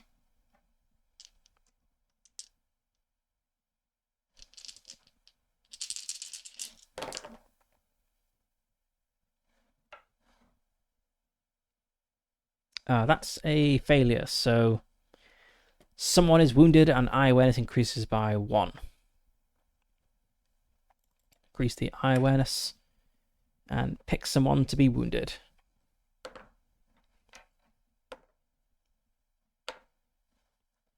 Ostry is wounded.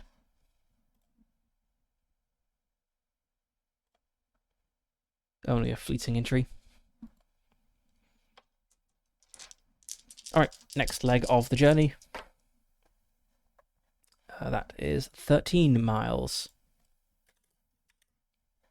So we moved half the distance in 2 rolls. That's way faster than previous journeys have been. It is a 1. Our interruption is a 1 and a 2.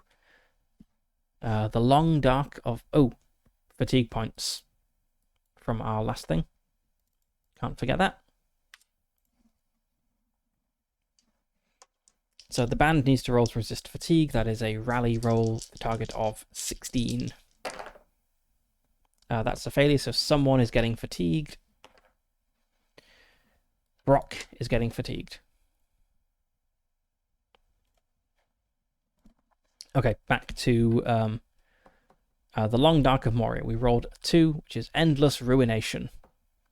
Craft our expertise to gain a glimpse of former glories. Let's have a look at what ruined thing we have found. Let's roll a random chamber. It is a civic building that is despoiled. That makes sense.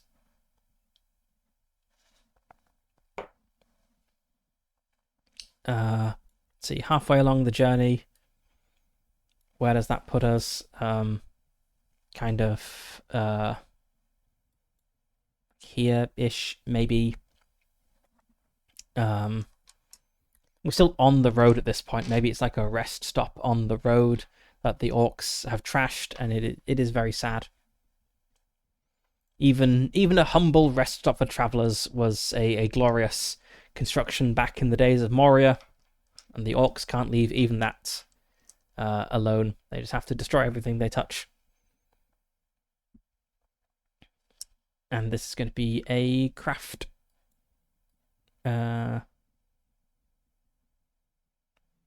roll. Yep. If we fail, we get some shadow points for dread. It's a success, it's fine. But we do get the fatigue still. So I'm very nearly weary again, and we're only halfway back, and I'm moving really quickly because I've replaced the normal journey rules.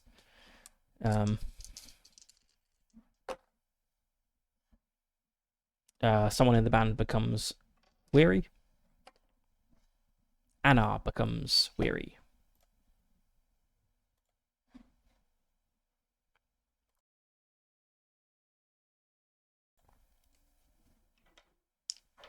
Okay, next leg of the journey. 11 miles.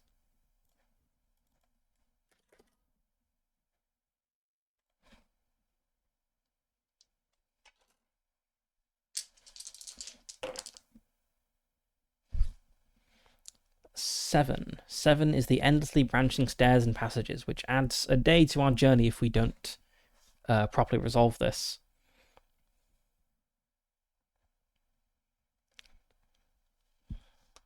So I guess this is so at the beginning of the stream I was kind of rambling about setting things and what's done well and what's not done so well. And I guess this endlessly branching stairs and passages is meant to be like the moment in Fellowship where they're moving through Moria and then suddenly Gandalf stops at an intersection and says, I have no memory of this place. And they spend like a day at least camped there before he finally says, I think it's this way because the air smells good. And the other way goes down. But it doesn't really feel like that because it's too abstract, I think.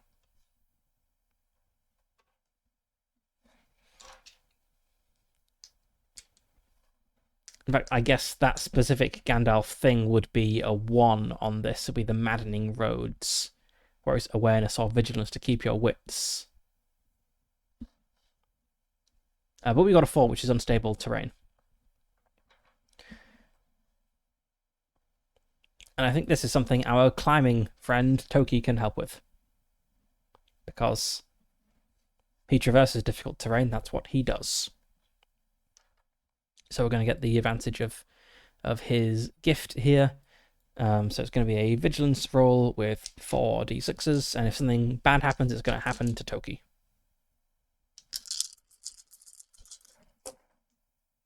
But it's all fine. We even got a 6, which I'll say. I previously had a 6 cancel out 2 points of fatigue, so I'll just say that happens again. So we're good. We're all good here. So we're moving on. 9 miles left. We could possibly do it in one go. And we do. We make it back home. So we trudge back into Barlin's camp in the first hall. Only half the numbers we set out with. I guess we didn't bring the bodies back because we couldn't recover them because there was an angry ghost in the way. So, yep, we had to leave our companions behind. That sucks. Probably a very subdued return.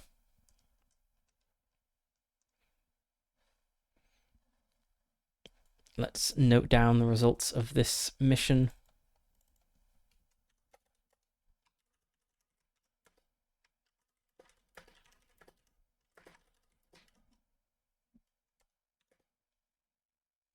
Let's see who died. Dari, Iri, Vartu, and Litir.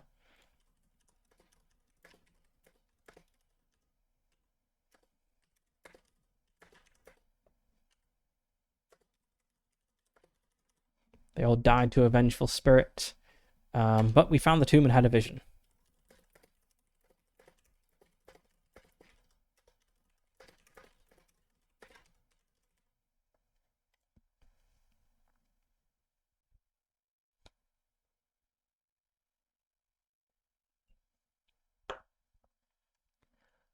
Which means it is time for the fellowship phase, which always seems to be an extended fellowship phase to recover from the trials and tribulations of the journey. So extended fellowship, we recover all the hope points. Definitely need to do that. I think I'll take a shadow scar to drop these points back to 0. Recover all my endurance is still there. I'm taking a break for 2 weeks, I guess, so that will be fatigue, drops down to 0.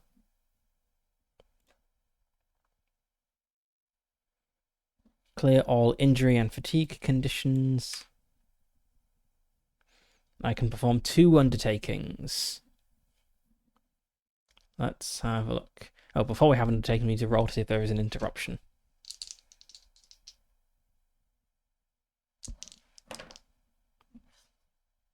There is an interruption.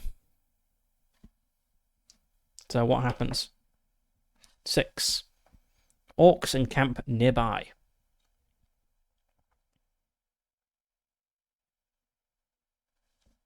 Okay. I guess that's an obstacle we need to overcome for our next mission. Maybe orcs have claimed the bridge.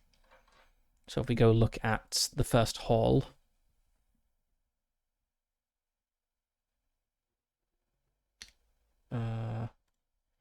Yep, the first hall. Actually, no, the second hall and Durin's bridge. That's what I really want. So we've got this bridge here over a pretty much bottomless chasm from the first hall into the second. This is Durin's bridge. This is what Gandalf held against the Balrog and fell off that bridge. So I guess the orcs have encamped on the other side of that. So it is tough to cross. Let's note down that's happened. And let's do our undertakings.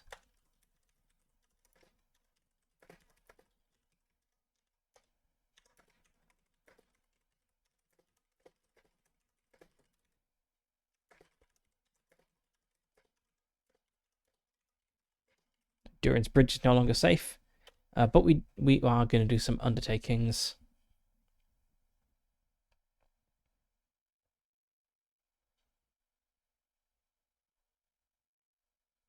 Okay, you need to sacrifice 1 undertaking. Okay, so I guess we participate in a raid to try to push these orcs back, but I think they still hold the bridge. So we lose an undertaking. We can recruit allies, which would get me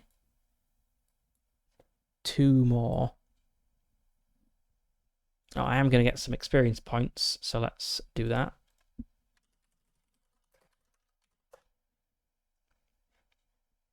Okay, we achieved a mission or quest. And reached or revealed a significant location. I suppose we survived a dangerous battle as well. Sure, why not? That's going to be 4 adventure points and 2 skill points.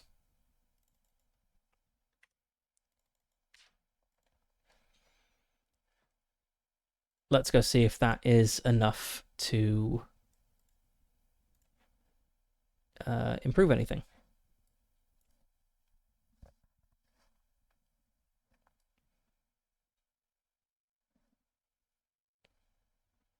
Not really enough skill points to get anything useful. I suppose I could bump and hearten up to 2, but with the target number of 17, that's really, really tough.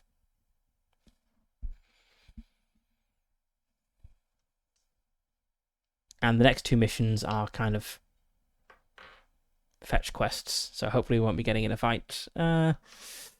But we are getting near the end of the camp. Sure, I'll spend my 8 skill points on getting Enhancement up to 2. Not sure whether that will be relevant or not, but why not? And we have 7 adventure points,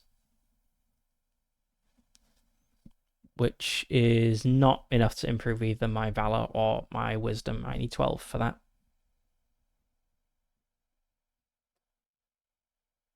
Okay.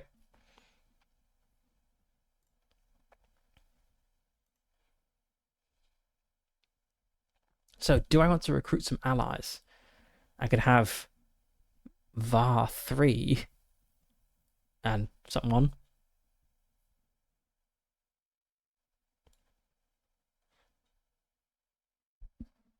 Yeah, let's recruit some allies. More meat to throw at enemies.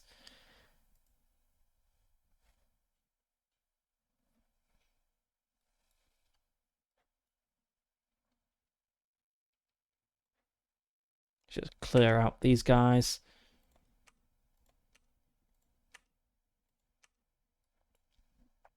Alright, let's replace Dari and Iri with 2 other people.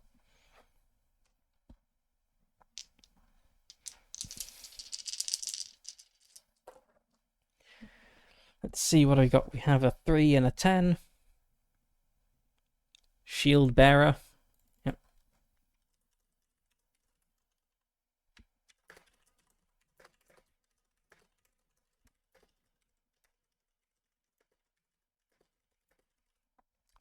Shield bearer, protector of allies, frontline defender, draws enemy focus. And we have a 6 and a 1. Lawkeeper.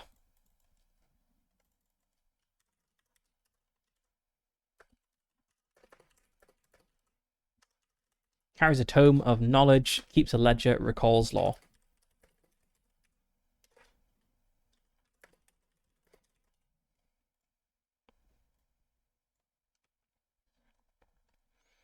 Some quirks.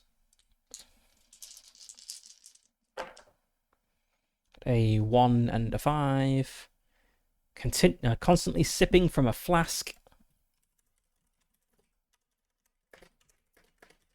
So we have a shield bearer who is also a drunkard.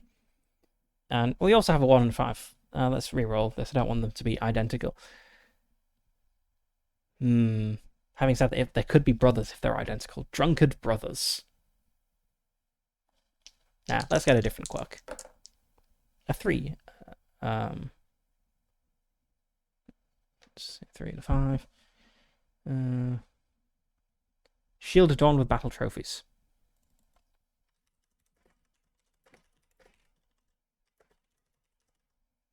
Let's actually swap these. So we have a shield bearer who has a shield adorned with battle trophies and a lawkeeper who is constantly sipping from a flask. And then we need some names. The first one is obviously going to be called VAR 3, but I will roll for the other one. What's that? 2, 7. Hilding.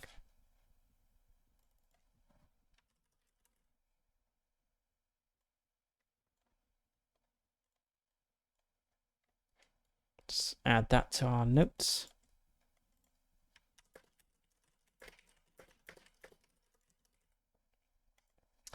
All the Vars are brothers, by the way. Their father was also called Var. It's a name that runs in the family. It's very traditional. The mother is called Varet. So we have Var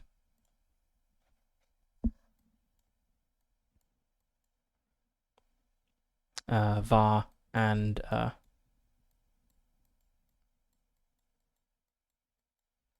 Varet, and their sons Var 1 and Var 2, Var 3, and really it just keeps going. They're a very productive family. Var's father is called Var, of course. He's actually called Grand Var. I think the father is called Varther.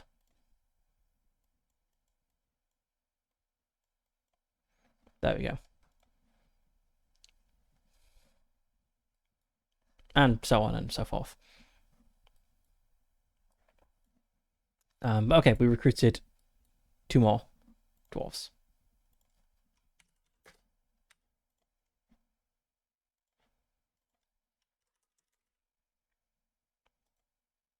That's true, Var 1 was just Var. There we go.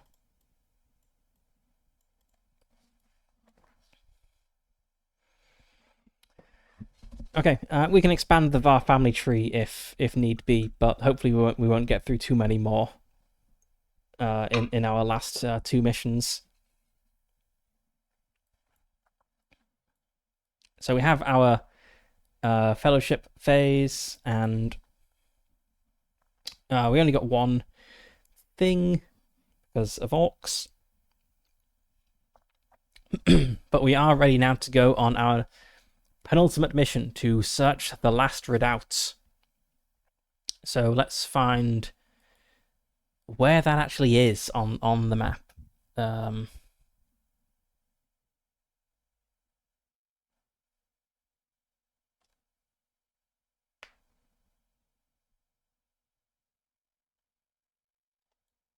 Is it even listed here?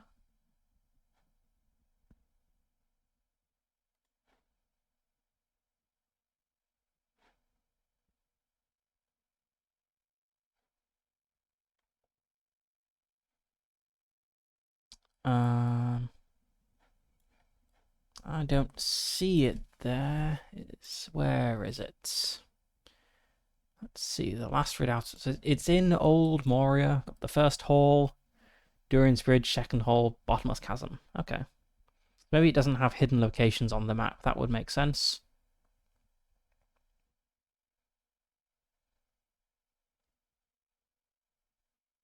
So I don't actually know how far it is. I guess we can do the like abstract journey thing it suggests of rolling 2d6, adding them together and multiplying by 4 to determine how far we need to go.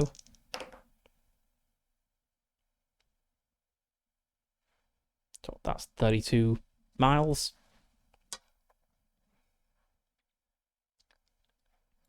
Okay.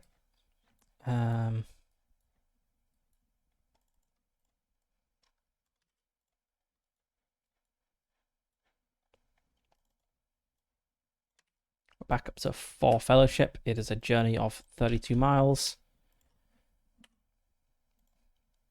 We do have a fellowship interruption, though, of orcs just encamped across the bridge. So we need to do something about those guys, or sneak past them, or something. So if we actually look at the description of the second hall and Durin's Bridge, so it being guarded by orcs is the default state. But Barlin's expedition actually takes place at a slightly different time to the normal game starting date. And it notes in the description of the solo section, or somewhere, that this is actually just after a big civil war. and some things are that there are fewer orcs around. But I guess now we kind of return to normalcy by having Durin's Bridge guarded. Let's see. So it does say that yes, orcs encamp on the west side of the chasm in the second hall proper. Their numbers vary. If the orcs are caught off guard, then there may be only a few bored goblins here. However, if the alarm has been raised or an important chieftain is nearby, then they're here in force. And so I think I'll roll the spooky black d12. If it is a Gandalf rune, it's totally unguarded, means walk across totally fine. If it is an Eye of Sauron, it's guarded by serious force. Otherwise, if it's like in the lower half, it will be guarded in reasonable force. If it's in the upper half, it'll be lightly guarded, and we'll need to make a roll to cross without being noticed. That's a 5, so it is somewhat guarded. But if we make a roll, we can make it across. So I guess that's oh, we need to set all these numbers first. What am I doing?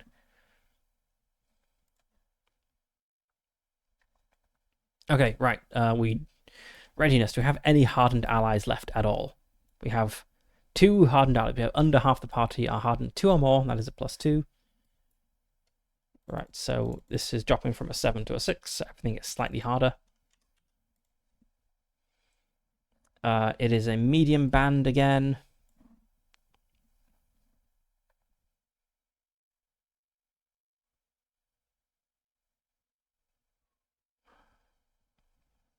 I guess we're prepared. Some medium burden again. Let's be sentinels again. So we have a bonus to vigilance. We're no longer miserable. Let's cross that off. And the eye awareness.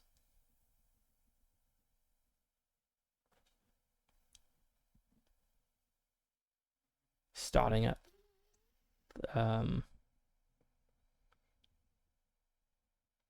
3.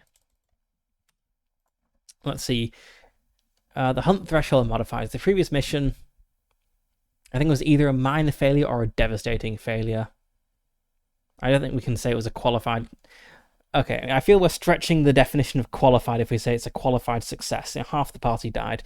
I think it was a minor failure, which means the hunt threshold goes down by 2.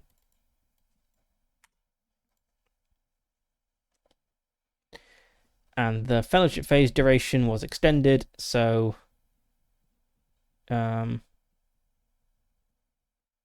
see.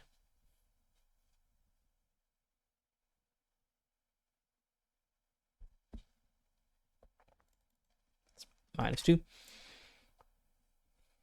Okay. Oh, these numbers. That's a 2. That's a 2. Okay.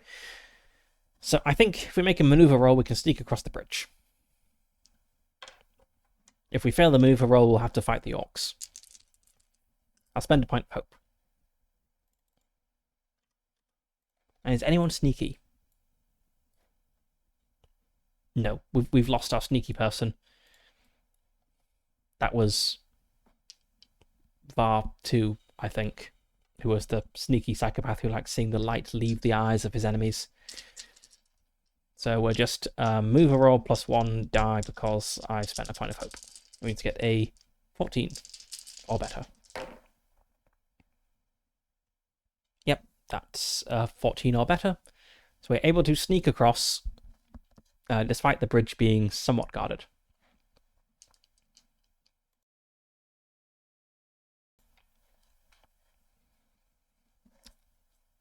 Okay, so we're in the second hall, and we're able to begin our journey proper. So we have to go, what did I say, 32 miles. So the first leg of the journey. is 10 miles.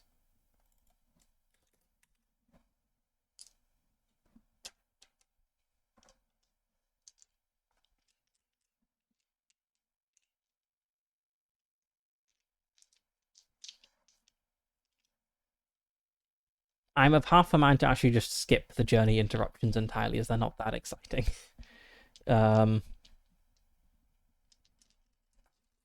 I will roll an additional d12, and I'll only have an interruption on a 1 to 6. That is a 6. We have an interruption. Okay. So 4, 3.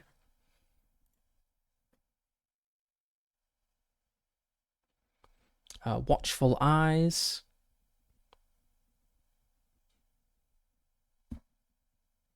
And they are coming. Okay, we snuck past orcs, and now we find ourselves pursued. That kind of makes sense. So, yes, we need to build a barricade or seal a passage. Probably seal a passage. Well, I guess you don't really want to seal a passage. We want to rebuild this place. Let's build a barricade, sure, with a craft roll. And if we fail, I guess the next encounter is going to be with pursuing orcs.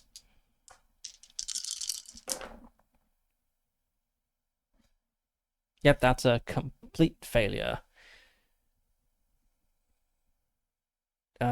So we get shadow points. It does specify the shadow point of dread, so I think this is the sort we do roll to resist. Unlike in combat where it just says gain a shadow point, and it doesn't specify what type. So that's a valor roll to resist. Nope, we gain that shadow point. And I gain 2 fatigue. And the band has to roll to resist fatigue with a rally roll against a target of 16 in this case. Nope, someone is getting fatigued. It's going to be Brock.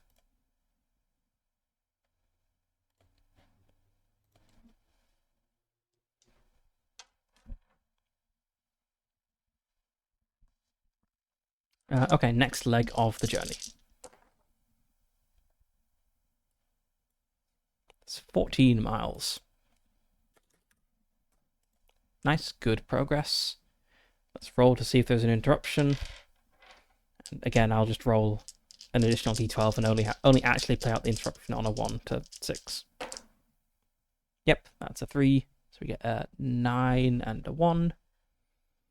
A 9 is the endlessly branching stairs and passages, so it's going to potentially take an extra day. And the 1 is the maddening road. So it's the Gandalf thing I just mentioned. We come to a junction, and Hon dramatically says that she has no memory of this place. Maybe it doesn't fit the vision. So let's make an awareness. No, let's make a vigilance roll. We're better at vigilance here.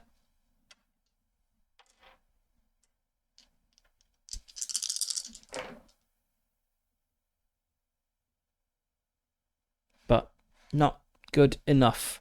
Would have been a success if we had more hardened members, but we don't. So it takes an additional day, as we have to we either wander around lost or have to do little brief forays down different passages to work out which the correct direction is. And we get additional fatigue, and we also end up at a random chamber. But we're going to move on from the random chamber immediately, so it doesn't really matter where we ended up. That was actually going to be 3 fatigue. Oof. Let's have the band roll to resist fatigue. That's a success. The band is not fatigued. Just the player character, as always happens. And then for our last leg of the journey, only 8 miles to go. We might just make it. Yep, we make it. So we make it to the last redoubt of the dwarves.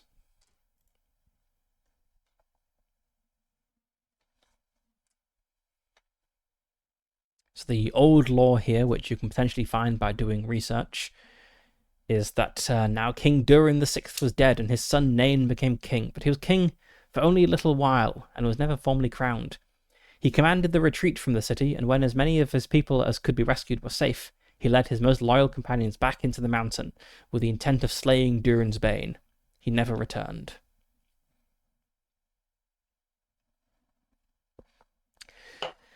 So, Durin's bane awoke in the year 1980 of the Third Age. And what's the current year? Let's check Barlin's thing. Page 176. What year is it right now?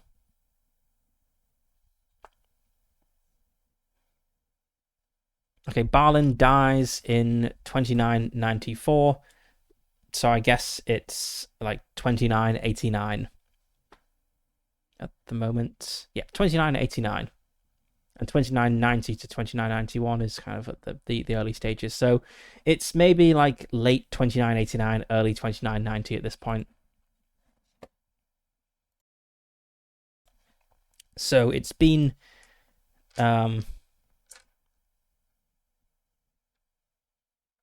yeah, it's been just over 1,000 years at this point.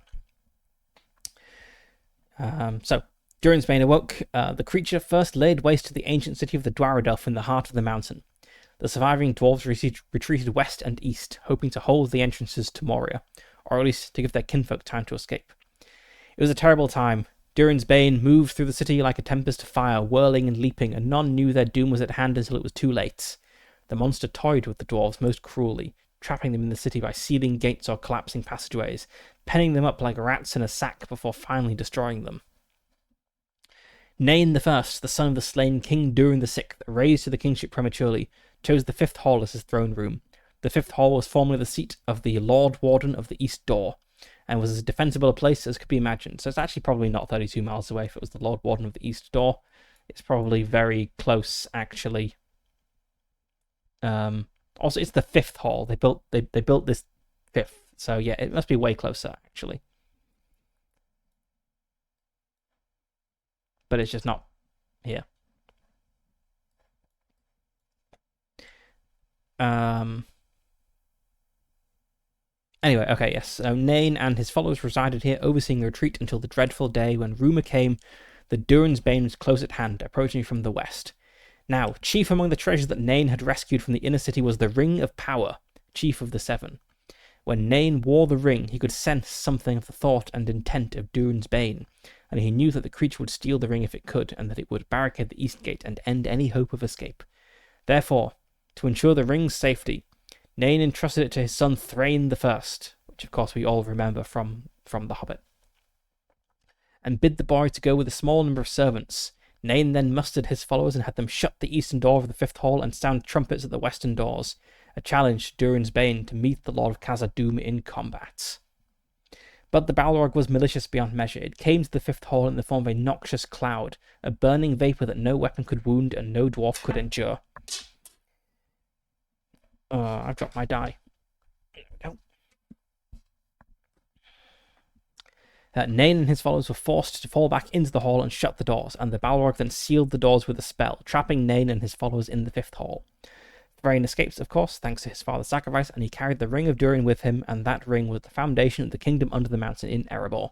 But Nain and his followers are trapped forever in the Fifth Hall, and there they stayed until they starved to death or slew themselves in despair. That's a pretty nasty way to go.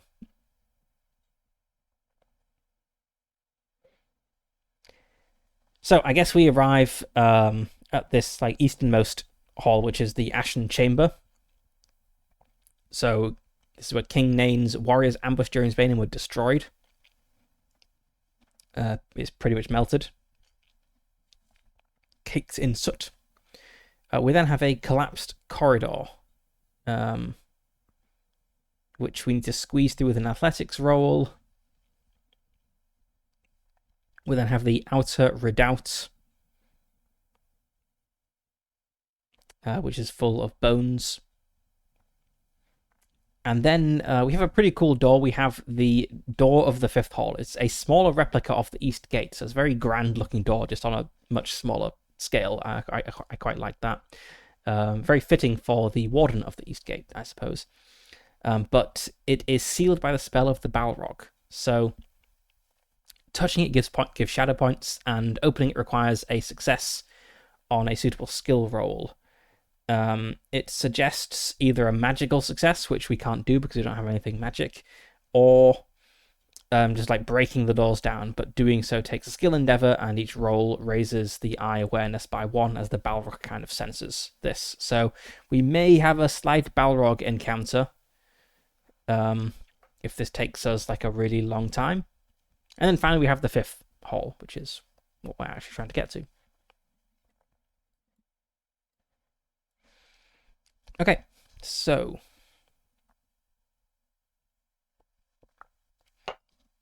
our journey comes to an end. We're kind of following Hon's vision, and I think maybe Hon is like has been describing this hall that we're going to arrive at based on what she saw, and it's getting quite excited as we get close.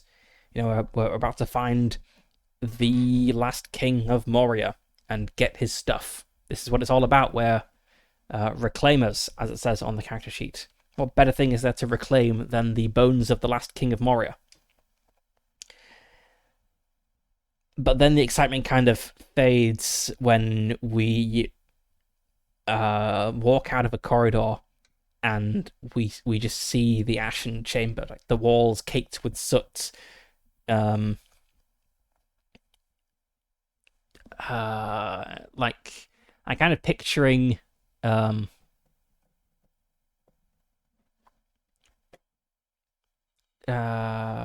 let's see if I can find a picture of what I'm trying to describe.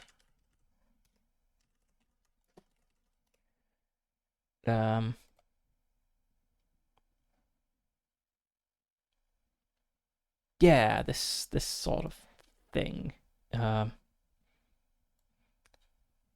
I'm kind of picturing like radiation shadows like this, just where like the Balrog incinerated people, and there's just like dark patches, like dark dwarf-shaped patches, like against the walls and the floor, where people were just vaporized.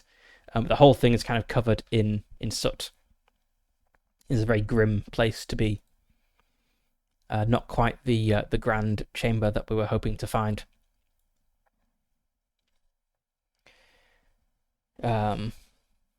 Probably fall very quiet when we enter this and move along very cautiously, keeping our eyes peeled.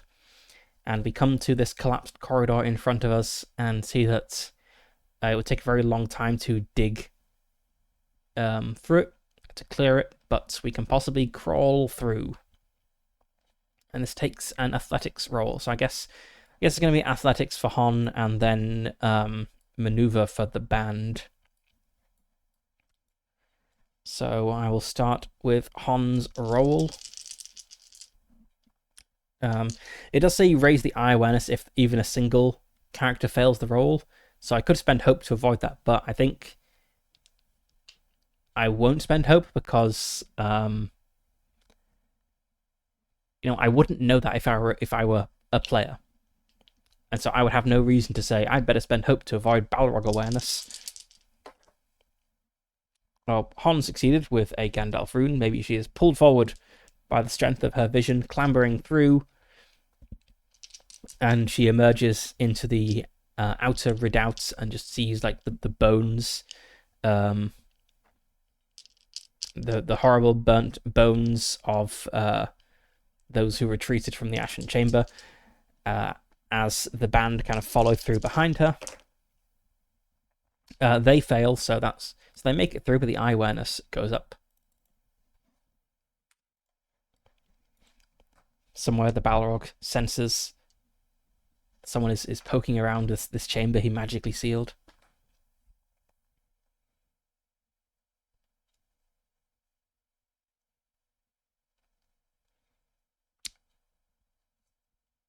Right, so we make it into the outer redoubt. We see the door before us. We know that beyond there is King Nain. We go up to the door, but it is sealed. It is not locked. It just doesn't open. So we have to break it down. Which is, what is it, athletics or craft?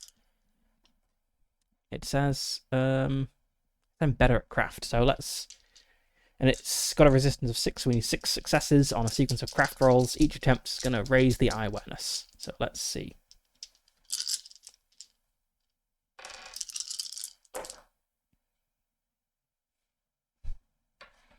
That's 3 successes there.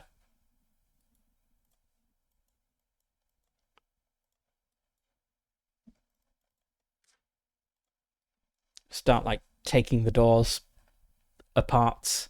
I don't really know how stone doors work. Imagine they're not stone hinges. I don't know how. Yeah, I'm not a dwarf. I don't know how to make stone doors, but Hon does, I guess, with her craft skill. So she starts on one door, moves on to the next, gets another 3 successes, and the doors are dismantled. Eye awareness is up to 4, so we're unlikely to be Balrogged with only, we still need 8 more points.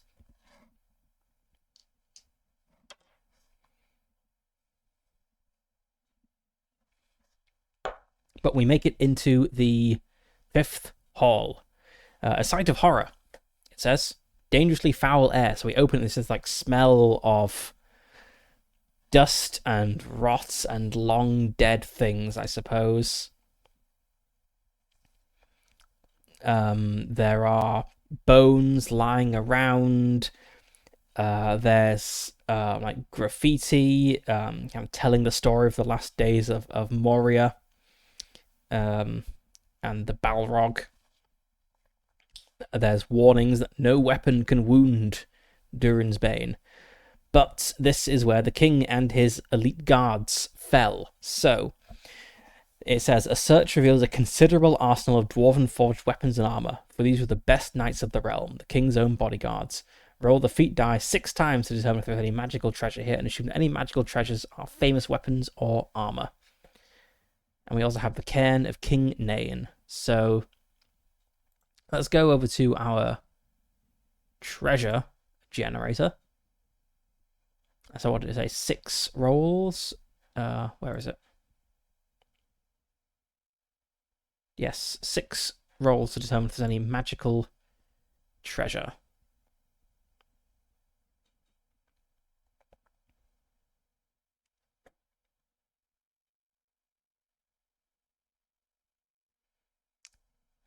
Right, so yes, we roll the d12. If we get a Gandalf rune or an Eye of Sauron, we find a magical piece of treasure.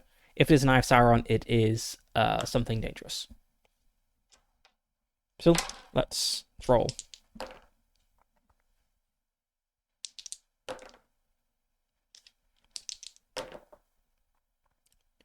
No, we didn't find any magical treasure. Okay, fine.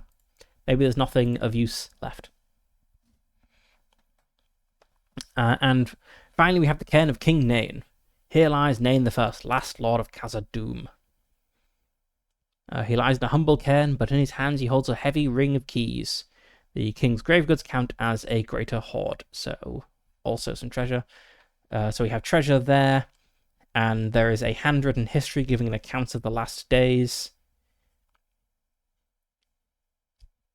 Okay.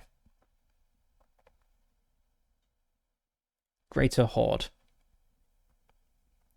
2 success dice to determine the amount of treasure, and 4 feat dice to determine magical stuff. Let's roll all that. We have 1 piece of magical treasure, and 10... what do we get? A 4 and a 6. It's 10 points of treasure, which is enough to make me weary. Carrying it all. I feel it makes sense to bring back, though this is what we're here for. you know, kingly treasure stuff. So I'm weary with my burden of treasure. We'll drop that off when I get back. And a piece of magical treasure, which I guess we'll just say it's a famous weapon, you know, like the bodyguard stuff. So let's just have, there is a Moria treasure tracker, so let's just have a look at that and pick something from there.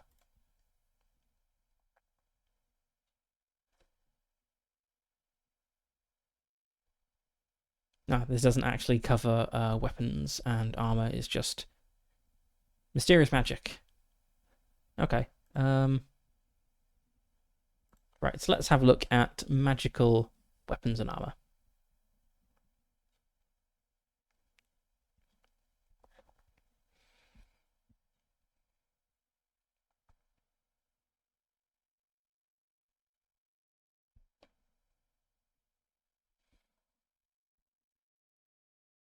It's obviously going to be of dwarven craftsmanship.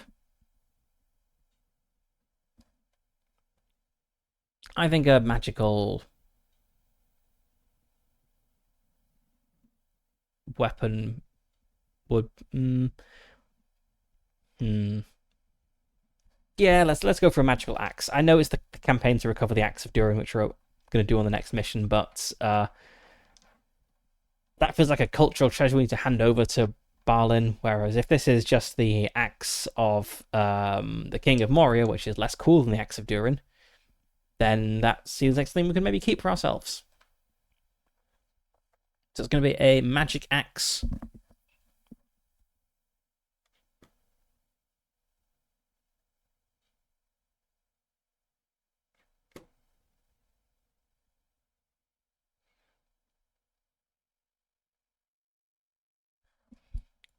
Let's make some notes. That's a magic axe.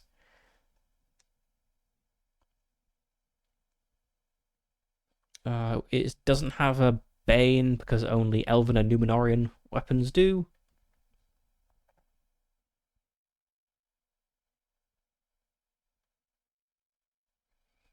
It should have 3 qualities, at least one of which is an enchanted reward.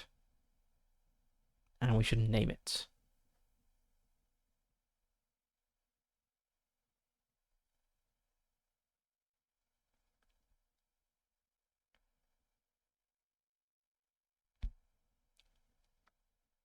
Okay, and we only unlock the first of its 3 powers when we get it. We need to get new ranks of Valor to unlock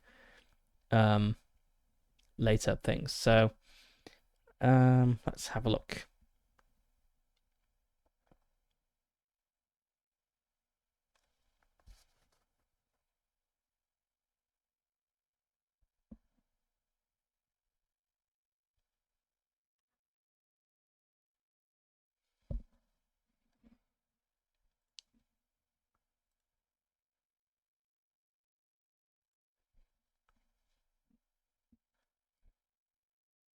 Actually, I don't know. Maybe magic armor would be better because that would reduce my load quite a bit. So dwarves, half the load rating of any armor you're wearing. So if I got like some mithril armor, it would weigh almost nothing. Yeah, let's go for that. And mithril armor is suitably Moria-like, whereas a magic axe that's just kind of generically dwarfish. Okay, so we have some mithril armor. Let's say it's a coat of mail.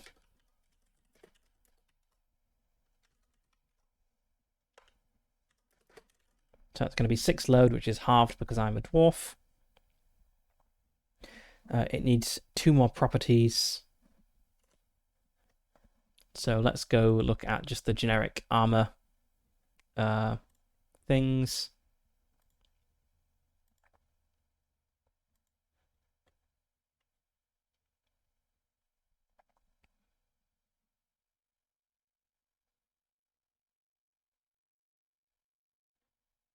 Oh, there's actually not that much for armor, really. Close fitting and cunning make.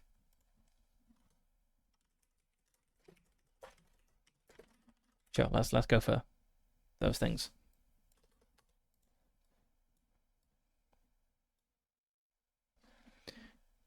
And it's a coat of mail. Where's the war gear?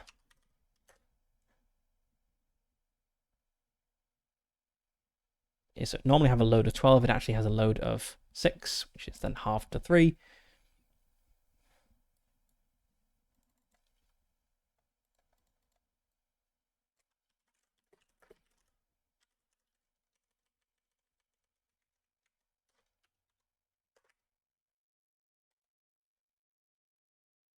Okay, let's work out my load again. So I have 10 for treasure, 2 for my axe, 2 for my bow, and then as a dwarf, what do I halve? I halve armor, but not shields. Okay. So shield is 2 more, and then I have 10 for my armor, which is halved to 5. So I'm down to 21 load. So I'm not fatigued.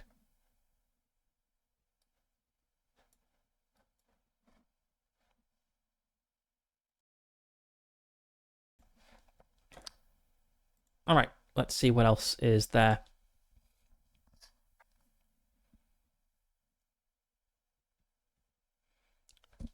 Right, so let's note down what we found.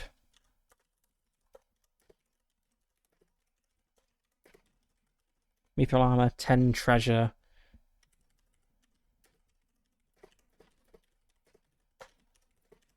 We have Nain's Account of the Last Days. We have the Ring of Keys.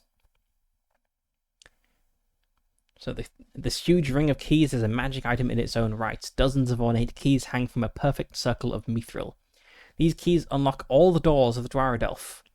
The enchantment of opening and returning bestowed upon the ring means that the right key is always to hand and ensures the ring cannot be lost or stolen. If taken, it appears again in the possession of its rightful owner at some point later. The ring can only be removed if the bearer is slain or voluntarily hands control over to another. Additionally, looking through the circle of metal reveals hidden doors and compartments. It has a blessing of scan. That's very convenient.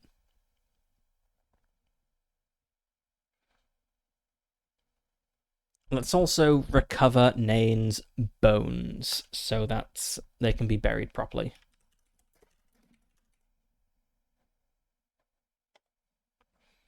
So I think we're probably heavily burdened at this point with everyone carrying treasure and stuff.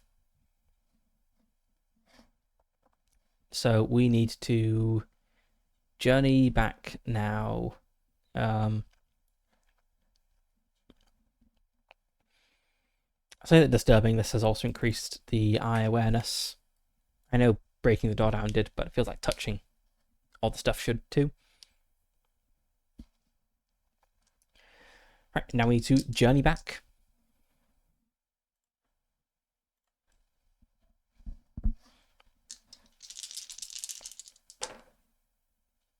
It's 10 miles.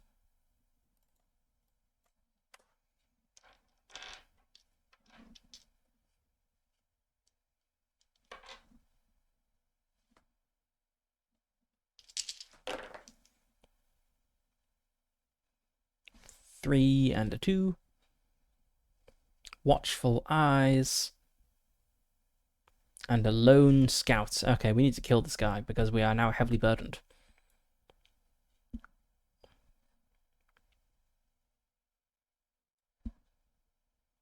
Let's vigilant this guy.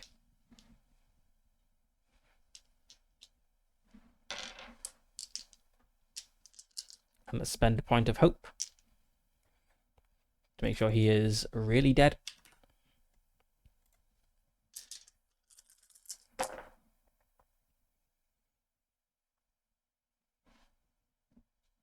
Okay, that is a success.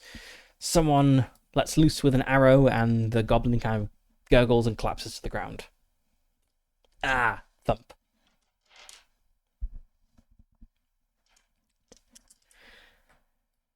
Now for the next leg of our journey, Another 10 miles.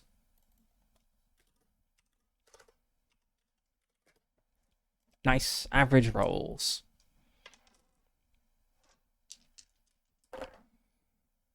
Another interruption. It is a 4. Which is watchful eyes again. And swarming creatures. That sounds like...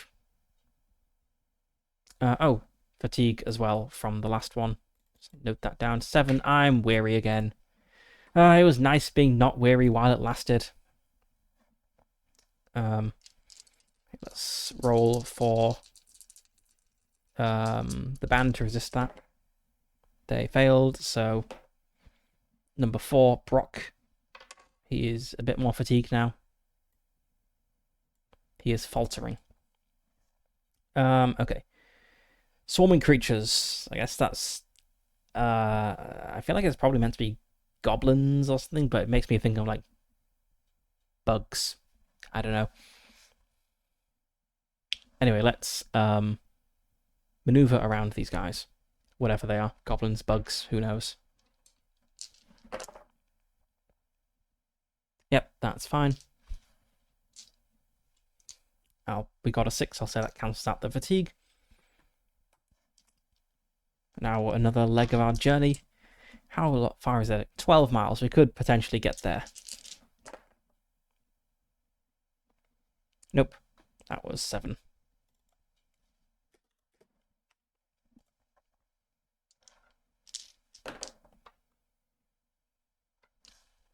Four, which is watchful eyes again, right?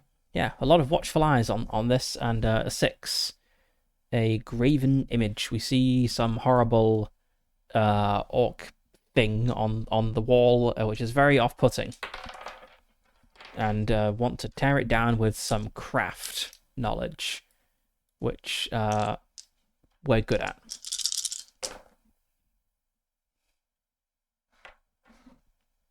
But not good enough. Okay. That's eye awareness and dread. So let's roll to resist the shadow.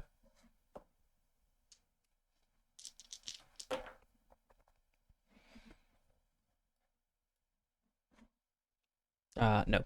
So we take that point of shadow. And we take some fatigue.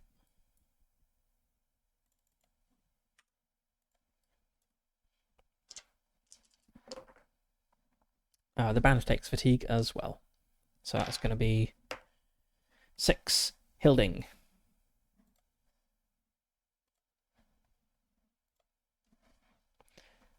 Alright, let's roll again. So what, we're down to 5 miles.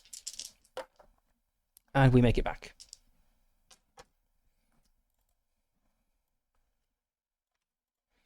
Okay, so the treasure comes off my load.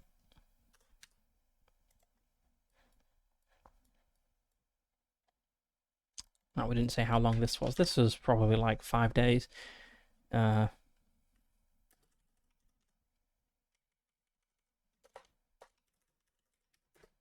was this mission called? Search the last redoubts.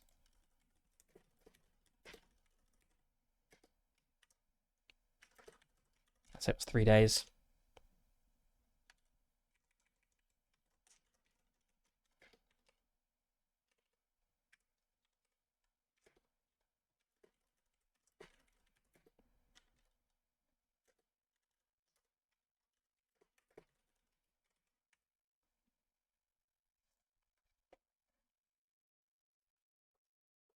Okay, got there. We did the thing. We have returned in triumph with the bones of the last king of Moria.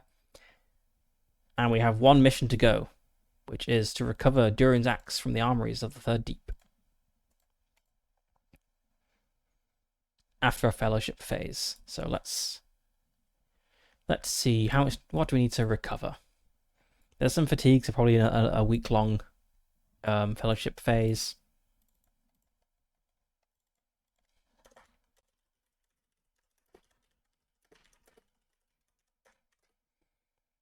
So we're going to recover some hope. And some shadow points. Let's see. How much did we interfere with things? I think we've marginally interfered with the return of the shadow. That's 1 point of shadow gone. Recover my endurance is fine. Clear any injury and fatigue. Perform 2 undertake. Oh, got to roll for an interruption first.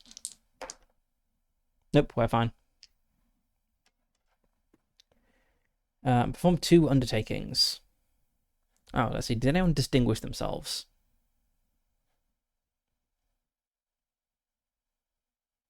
Not really. Yeah, probably no hardened allies this time.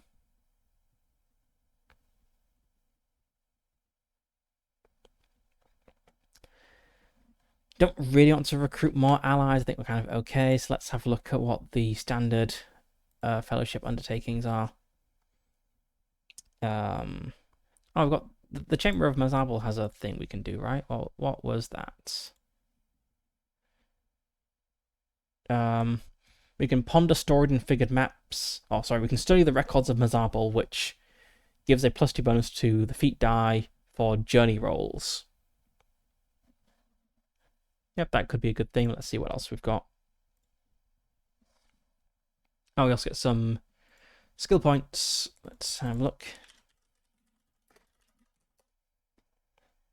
I guess we achieved a mission, or we achieved a mission and retrieved a notable treasure.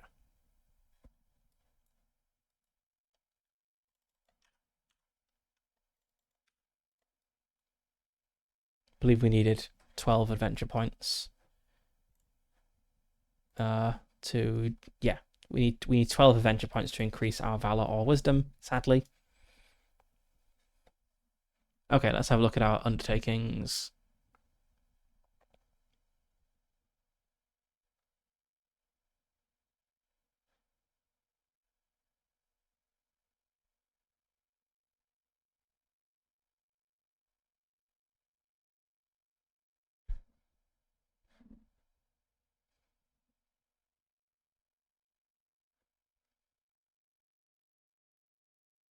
I guess let's strengthen fellowship and ponder the records in the Chamber of Mazabal. So we're going to get a bonus to our fellowship. We'll have 5 fellowship points.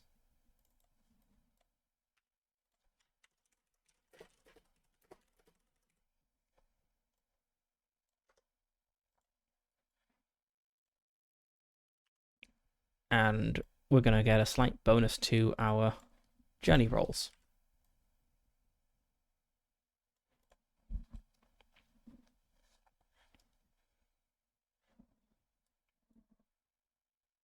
And I think go ahead and do the last mission because there's only one thing left. And it probably won't take that long, right? How long could it be? But I've been playing for 3 hours, so let's have a brief break and then go get the Axe of Durin. So I'll be back. There's a terrible bees. Let's do this again.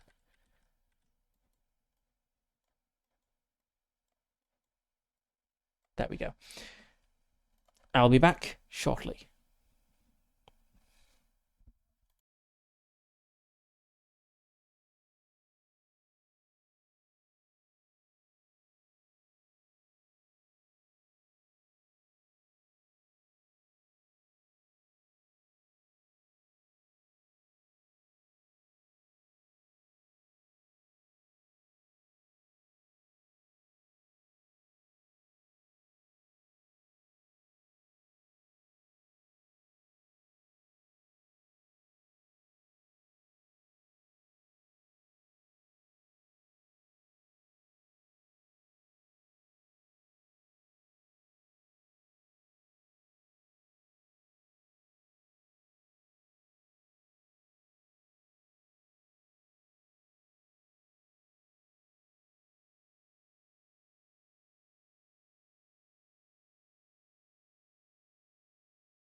I should put on the music when I go for a break. That'll be a smart thing to do.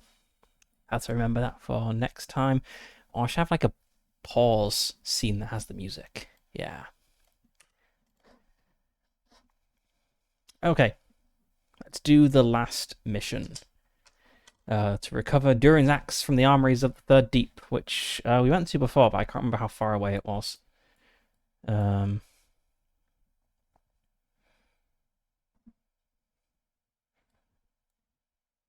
just gonna skip the journey rules, actually. We'll just say that we get there. It wasn't an Eye of Sauron, it's fine.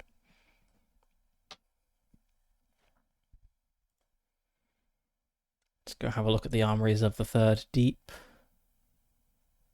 Where are we? The Deeps.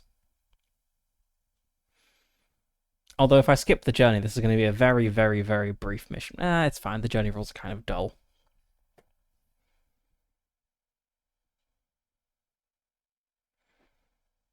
Okay, so we're back at the armories of the Third Deep. This is where our very first mission was.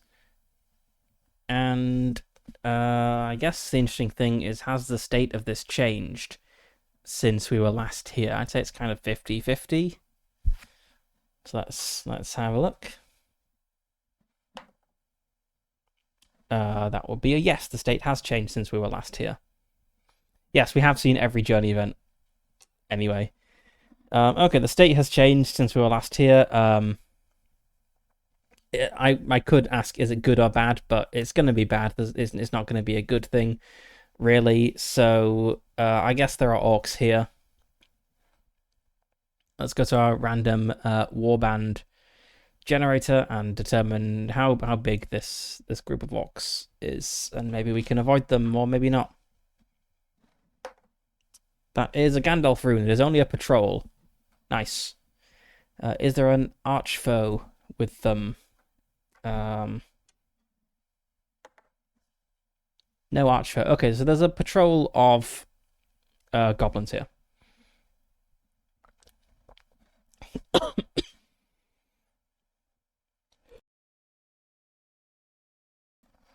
That's fine. We can kill a patrol of goblins. That's pretty easy.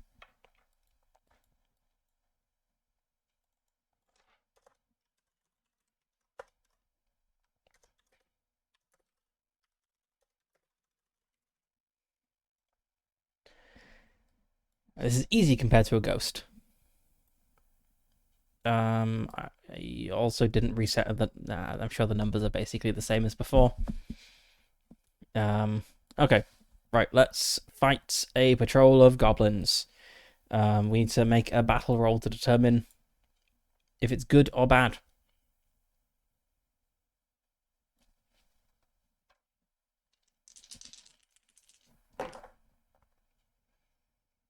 That's not the right dice. It should have been 2d6s and 1d12. Let's try that again. It's bad. They have a temporary advantage. It's not an Eye of Sauron though, so we're just caught off guard.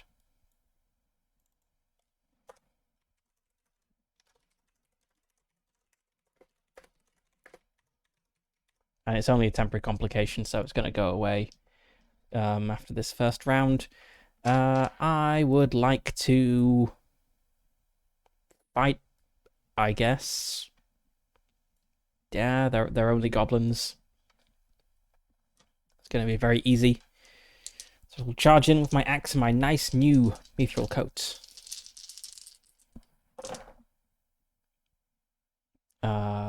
That's a success with the d6, so that creates an opening, which is going to cancel out this complication, so I'll just delete it. And I get rid of one resistance. The band, let's say they take an aggressive stance, try to deal with this immediately.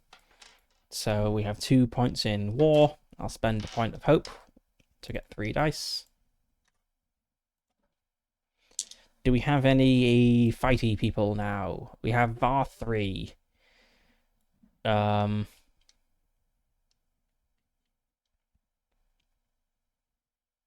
He draws enemy focus. I guess that helps.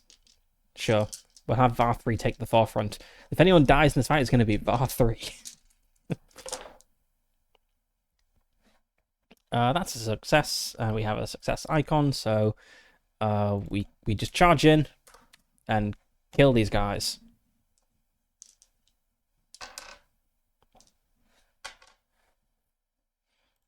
And we make our way down to the King's Door, which is where we were, where we briefly looked at last time. It is a door bearing the crown and anvil symbol of Durin, flanked by images of dwarven heroes in full armor. It needs a key to open it, and we have the key. What is the symbol of Durin? I mean, I can kind of picture it from the description, but I'm not sure I've actually seen it in the book. It is apparently like this. Or this sort of thing. Yeah, is it on the door? Let's have a look. Yeah, that's a bit, because we can't really tell on this image. But yeah, okay. This sort of thing looks very nice.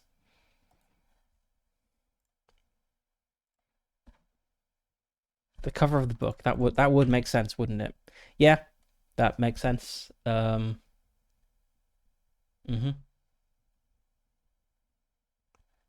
Pretty nice symbol.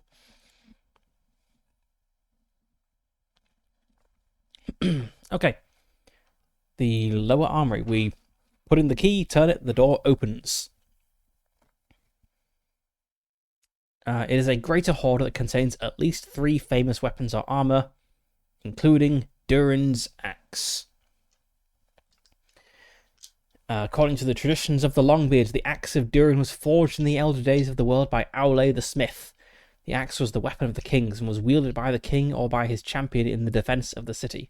It is a great axe with the rune-scored superior grievous and superior keen enchanted rewards. If a dwarf wields it, the axe also immediately displays the flame of hope and gleam of terror in enchanted rewards. Claiming Durin's axe raises the eye awareness of the company by 4 instantly. Okay, nice. Although this would have reset. Well, now it's 11. Well, actually, it's high because we had a fight. Okay, we've hit the hunt threshold. Maybe. I guess we shouldn't. We should have reset it with the fellowship phase, but it's fun to hit the hunt threshold in the last mission. So let's find where that is.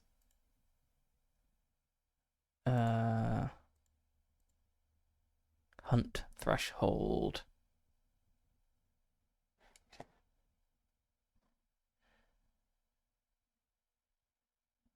What do I mean solo? As in, so the typical way to play role-playing games is with a group of people, but there are games that are either designed for one person to play by themselves, or like traditional games that have rules to play them without a group. So I'm playing The One Ring, which is the Lord of the Rings role-playing game, and this comes with solo rules that cover things like how to run a whole party of dwarves by yourself, and how to like generate random missions. Let's see, here we go, missions. So there's like tables you can roll on to generate missions and stuff. Yeah,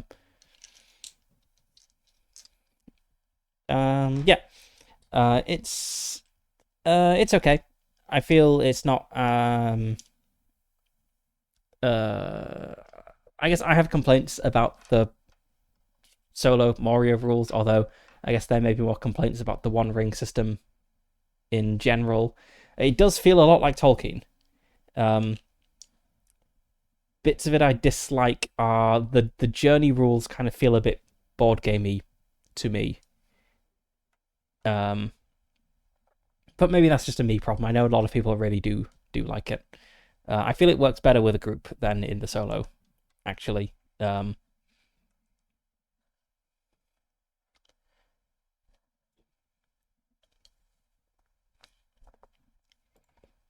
Where are we? Durin's Axe. So I guess we've done it. We've got Durin's Axe. Yes, I was looking up the Revelation episodes wherever they are in this book. Where are they?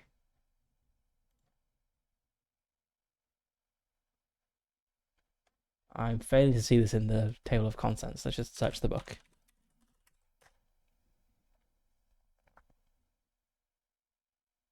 Okay, this is page 40. Where are we in the book for this?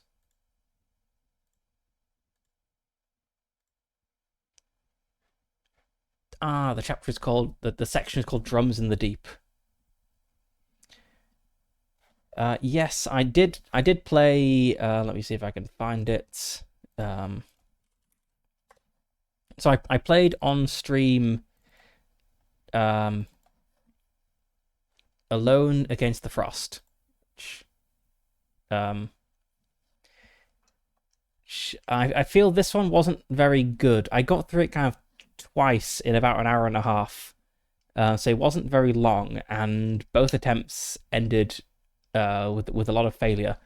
I previously played Alone Against the Flame, like years ago, and I feel Alone Against the Flames, which I seem to have this like really weird looking, like low quality version of it. I don't know if there's like an older version, because I see there's a nicer looking version on the Chaosium website now. But I played Alone Against the Flames a few years ago, and this one felt much more like a typical Call of Cthulhu adventure, in that there was like investigation and stuff. Whereas Alone Against the Frost was just kind of just very brutal. I also picked up a third-party one called Alone Against Nyarlathotep, which I'm probably going to play on stream, which this one is huge. It's 340 pages long, which is just crazy. It's Alone Against Nyarlathotep has where is it? It's got like 1,000 or something.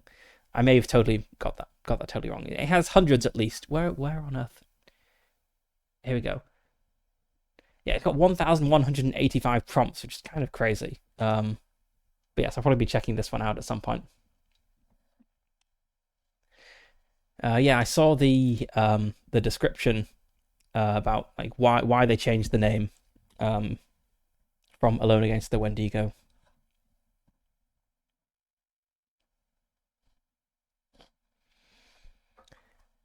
Yeah, I've heard that Alone Against the Dark is pretty good.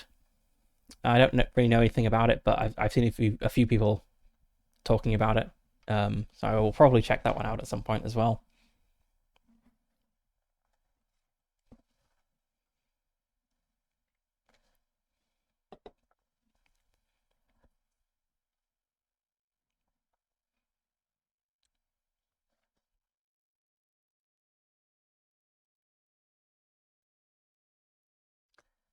I might also do some like some more traditional Call of Cthulhu stuff, just using maybe maybe like the Mythic Game Master emulator, which I've played with a little, but not to a huge extent. But it could be fun to kind of really get into that. So I guess the title is pretty self-explanatory. Mythic is a game master emulator. It's got all sorts of random tables and stuff for you to kind of help run a game where you're the player, but the system kind of runs the game for you. There's also like player emulators as well, where you can kind of be the GM and you're rolling to see what the players will do, which is kind of an interesting idea. So yeah, there's plenty of interesting things to try out. There's also systems that are designed for solo play straight up, where you don't really need like to attach an emulator to a separate system, where it's intended to do that. So an example of that would be Morkin, which I have been playing on Mondays. And also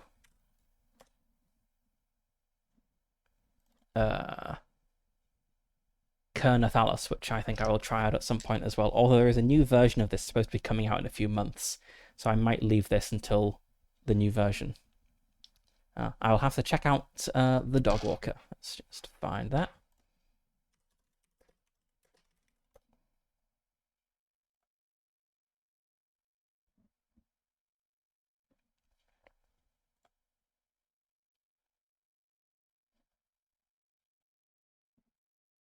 I'll check this one out as well.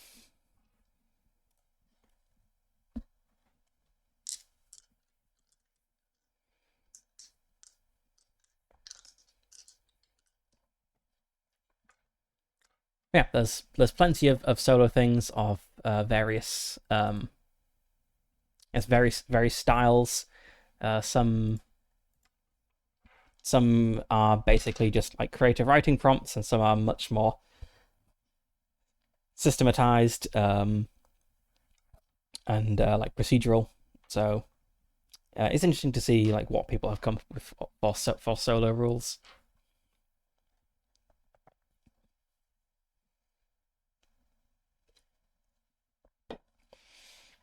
But let's see what happens in Moria with my thing. I'm going to roll on the Balrog table because that's the most fun table. I got a 3. A spell of closing. The Balrog seals a door or the portal behind the company, trapping them. Clearly, sorcery is at work. There is no natural reason why the door should be so immovable, but without counter magic to match, they cannot open the door. Okay, this is bad because we've established I am in the lower armory of the Armories of the Third Deep, which only has one door going into it. Number 9 here on this little map. That's kind of the point. There's only one door going in, so that door is now magically sealed. Uh-oh.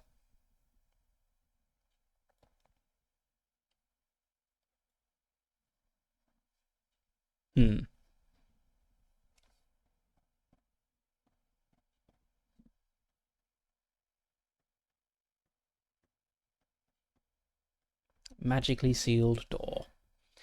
Let's just check the rules for magical successes. I've got a magic axe. Is that sufficient?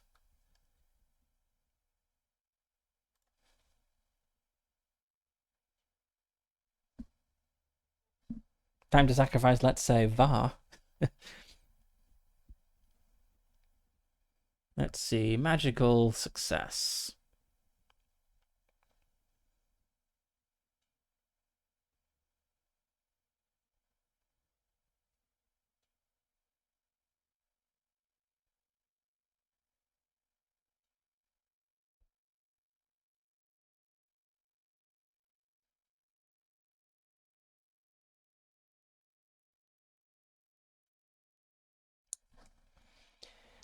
Okay, so I have the magic ring of keys which opens all the doors.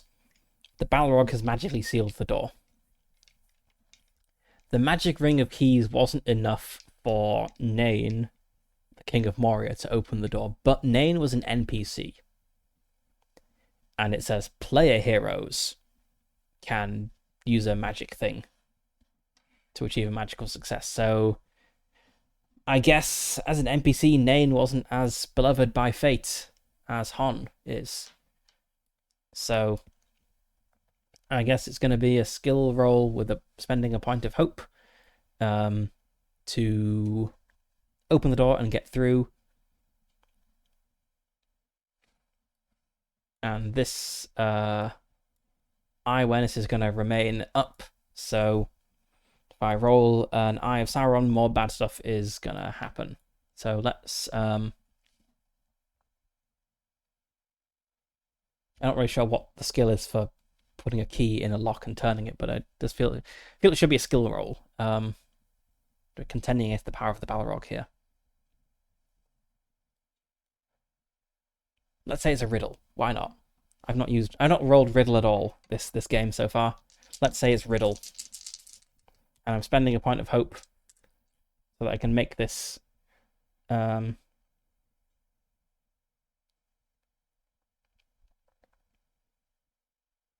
Right, you just automatically succeed if you choose to do that. So we're under 15 hope, and I achieve a magical success opening the door. Let's just see if Balrog stuff happens. Nope, that's not an eye, that's fine. Okay, but the Balrog is aware of us, and we've got the Axe of Durin. So let's, why not? One last journey, let's bust out the journey rules to get back to base, and then that will end the campaign. So we start with a maneuver roll, which I guess I'll spend hope on, because I think that's the mechanically optimal choice here. And I still don't have a companion who has maps or something, right? Arguably Hilding with his Tome of Knowledge, but I feel it's a bit tenuous. So yes, we want to... So the way the solo journeys work is our band has to make a maneuver roll, and then this either gives a bonus or a penalty to the travel roll that I make, and that determines how far we go. And what I didn't realize when I made my solo character is that heart is super important in the solo Moria rules. So I've been suffering all campaign with my 17 target number.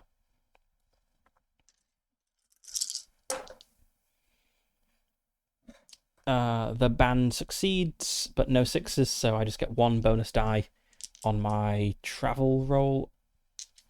So I'm rolling 4 dice and 2 d12s. I'll spend hope on this one as well. So I want to travel as I need to know how far it is in that case. Let's just get out the measuring stick.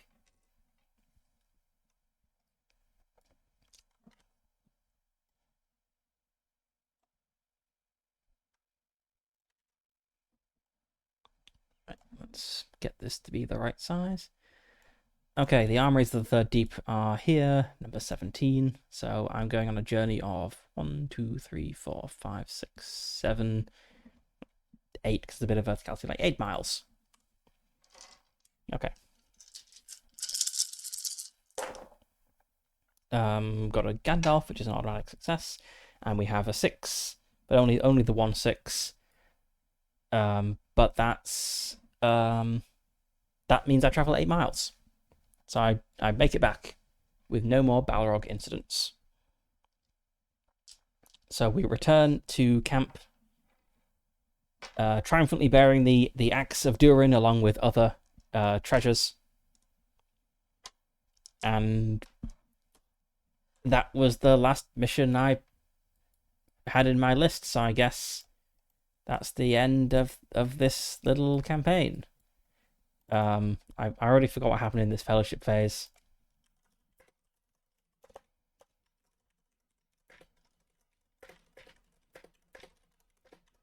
So this was like a 1-day thing.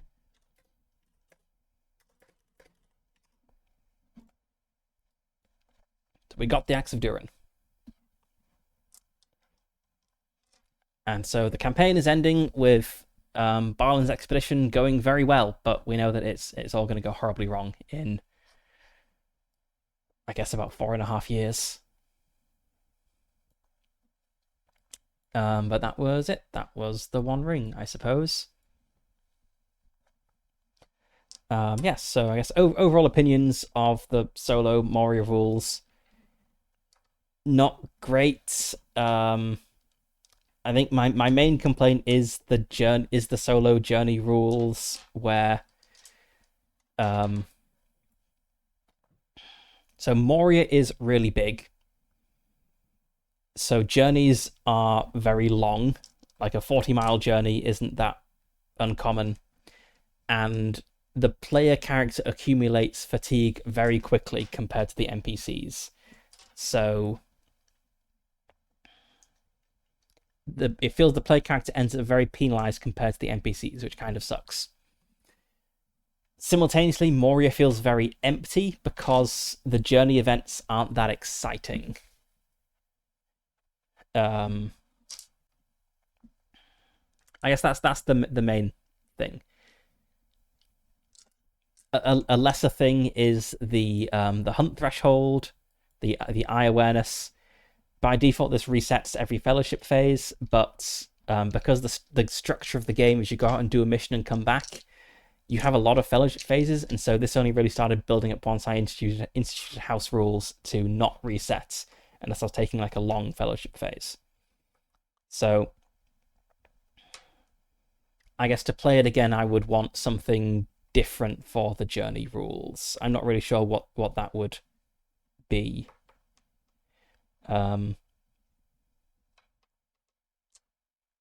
So I guess I probably won't really be returning to Moria, at least for the foreseeable future.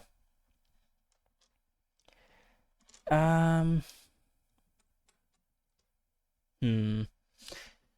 So I guess to compare it with something else, I've been quite enjoying the events in Morkan, which are let's find this. So we've got a D66. So we have 36 events for each type of terrain in Morkan, and the events are much more. They're very specific. So the events in Moria are quite abstract. Like you find a graven image, and it's entirely up to you to decide like what that encounter looks like, and it tells you you need to make this one die roll to resolve it. Whereas in Morkan, let's just look at this first one, event 81. Like it's very specific. So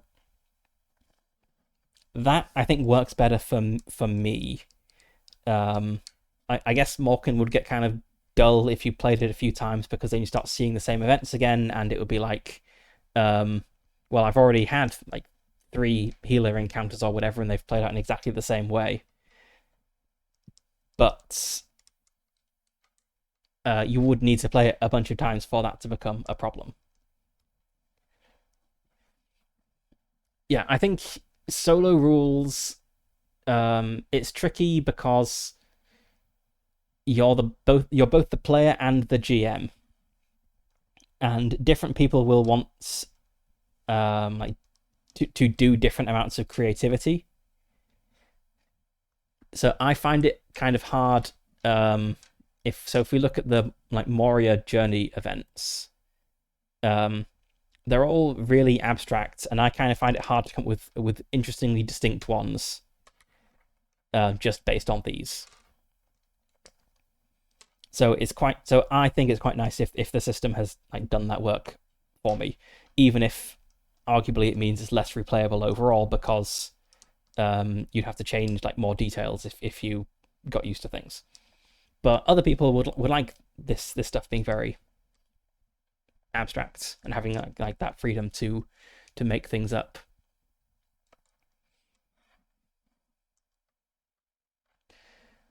The action description table. Yeah, I didn't really use that. I kind of used it a little bit to like flesh out some of my NPCs, but yeah, I didn't really use it for actual adventuring.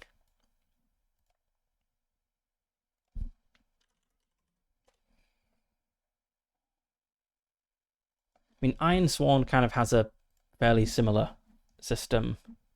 It's actually the same person who did Ironsworn, so Sean Tomkin. I don't know if Free League have hired him or if he's just like a contractor there, but he did the solo rules for Moria. He also did the Strider mode, like solo rules for the One Ring in general, and I believe he's done the solo rules for a bunch of other Free League stuff. But the kind of the first solo thing that he did that I guess got his name out there was Ironsworn, which has similar tables. So we've got like, you know, tables for like themes and stuff. And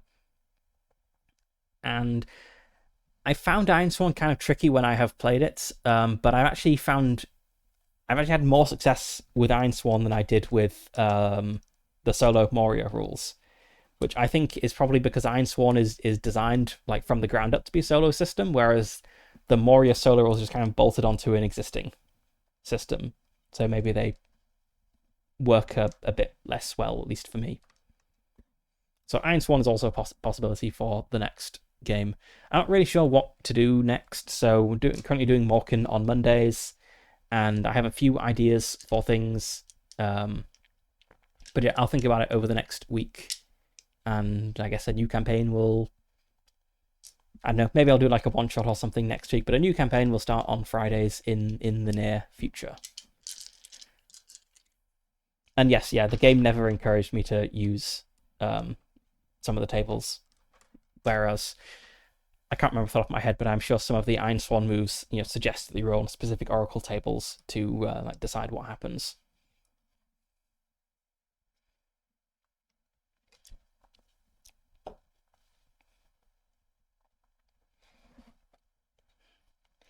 Yep, I guess we'll end the stream here, and we'll be back on Monday for more Morkin. So thanks for watching, and I'll see you next time.